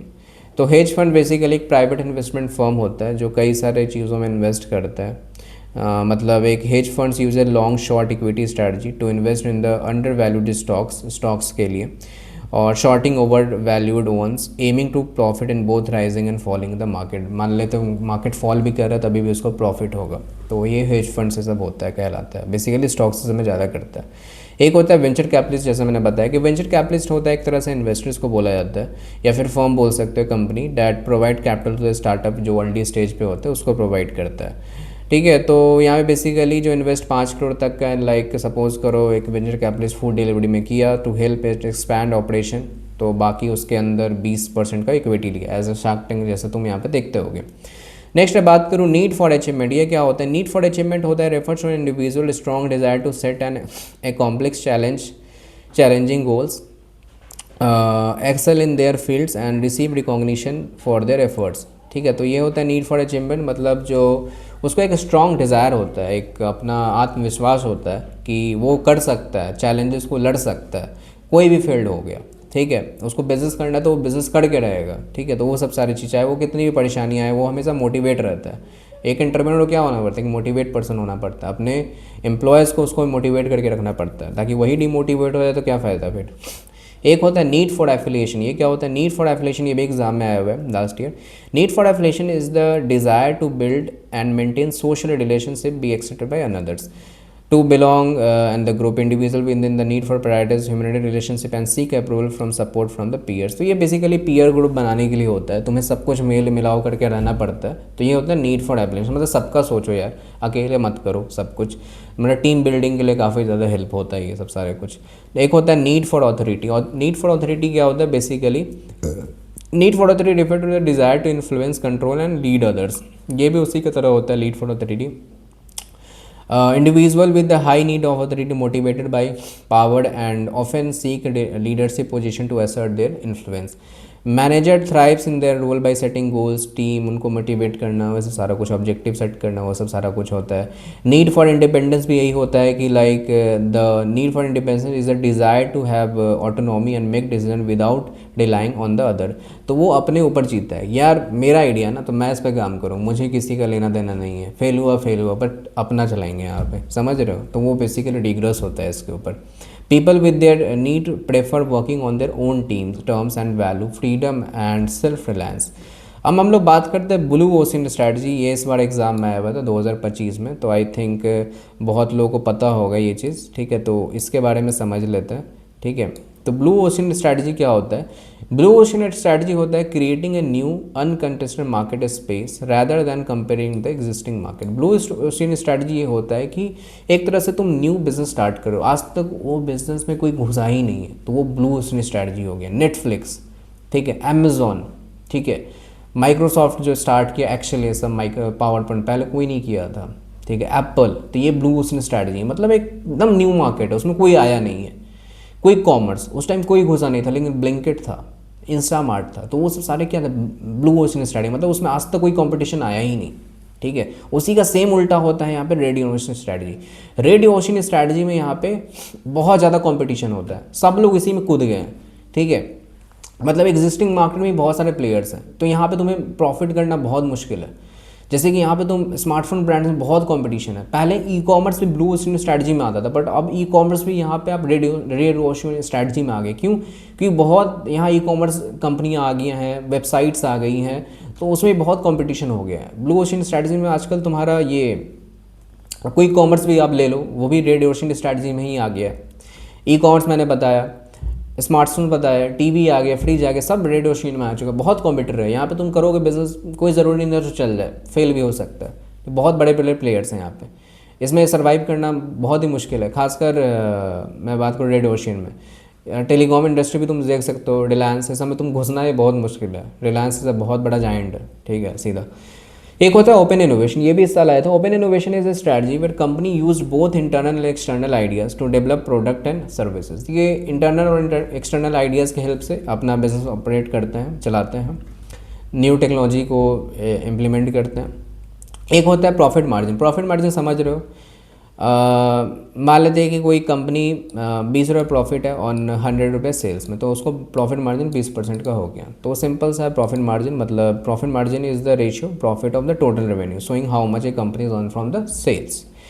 एक होता है प्रधानमंत्री जन धन योजना, ये भी आया हुआ था, ठीक है, 2014 में, जब प्रधानमंत्री मोदी जी नए नए प्राइम मिनिस्टर बने थे, तो उन्होंने ये स्कीम लॉन्च किया था, जो बेसिकली जीरो बैलेंस स्कीम था, जो मतलब बेसिकली रूरल एरिया को ध्यान में रखकर बनाया गया था। मतलब तुम्हें अकाउंट खोलाना है तो कोई ज़रूरी नहीं तुम्हें बैंक बैलेंस 1000 रुपये रहना चाहिए, मतलब जीरो बैलेंस तुम अकाउंट ओपन कर सकते हो, बैंक ऑफ बड़ौदा ये सब में, ठीक है। तो सेविंग अकाउंट ये सब होना चाहिए, ठीक है, कराते थे इंडियन हाउस होल्ड्स के लिए, स्पेशली टू रूरल और रिमोट एरियाज़ के लिए, ठीक है, मतलब Tier 3 Tier 4 सिटीज़ ये सब के लिए। जैसे कि फार्मर ये सब के लिए Jan Dhan Yojana, local bank, gain access to the governmental benefits, insurance या फिर डेबिट कार्ड, ये सब के लिए। एक होता है आयुष्मान भारत योजना, ये समझते हो, आयुष्मान भारत योजना बेसिकली हेल्थ बेनिफिट्स के लिए काफ़ी यूज़ है। 2018 में लॉन्च हुआ था, मतलब अप टू 5 लाख तक का यहाँ पे तुम्हें सपोर्ट देती है गवर्नमेंट। कोई भी अगर मेडिकल इमरजेंसी ये सब आ जाता है तो, ठीक है, तो कोई भी हॉस्पिटल ये सब में ये सब योजना जो है यहाँ पे इम्प्लीमेंट हो जाता है। मतलब उतना, मतलब मेडिकल कॉस्ट जो भी आ रहा है तो खर्चे ये सरकार ही यहाँ पे देगी, बट इसके लिए तुम्हें एक कार्ड होना चाहिए, ठीक है। तो वो आई थिंक बना कर अगर होगा तो तुम इस योजना का फ़ायदा उठा सकते हो अगर कोई मेडिकल इमरजेंसी आती है तो, ठीक है। और वही मैंने बताया कि एक होता है मिनिमल वायबल प्रोडक्ट, ऑलरेडी मैंने इसके लिए बता ही दिया है, ठीक है। और अगर हम लोग बात करें टेनेसिटी क्या होता है, टेनेसिटी जो है, tenacity refers to the like quality of being determined and persistent in achieving the goal, ठीक है, डिस्पाइट ऑब्स्टिकल। मतलब एक रिजिड व्यक्ति, जैसे मैंने बताया कि कुछ भी दिक्कत आ जाए बट वो अड़ा हुआ है कि मुझे ये करना ही करना है, कोई भी डिफ़िकल्टी आ जाए, ठीक है, ऑब्स्टिकल्स आ जाए, वो फोकस होता है पूरा, ठीक है, उसको करना है। एक एंटरप्रेन्योर होता है वो रिजिड होता है, अपने काम के ऊपर हमेशा फोकस करता है, तो वो होता है टेनेसिटी, ठीक है, विदाउट एनी लाइक कोई भी हिंड्रेंस सब आ जाती है। एक होता है न्यूरोटिसिज्म। न्यूरोटिसिज्म क्या होता है वो समझ लेते हैं, ये भी इस साल आया हुआ है। Neuroticism is like a personality trait होता है, एक फीचर होता है characterized by tendency to experience negative emotion such as anxiety, depression, emotional instability, तो ये सब सारा कुछ एक्सपीरियंस करता है एक बंदा। तो एक होता है neuroticism. People high in neuroticism like may often feel stressed, मतलब वो अनसिक्योर फील करेगा, इनसिक्योर, वनरेबल चीज़ें, नेगेटिव एक्सपीरियंस वो सब ज़्यादा रहेगा। जिसको डिप्रेशन सब रहता है वो सब न्यूरोटिसिज्म का शिकार हो जाता है, ठीक है। A person with high neuroticism like might feel excessively annexation before a job interview, मतलब कई ज़रा घबराहट हो जाए ना जॉब इंटरव्यू के पहले, एग्ज़ाम के पहले, कि क्या पेपर में आए, कैसे हम लोग मतलब जॉब इंटरव्यू में सवाल पूछे जाएंगे। तो ये सब सारी चीज़ें हैं।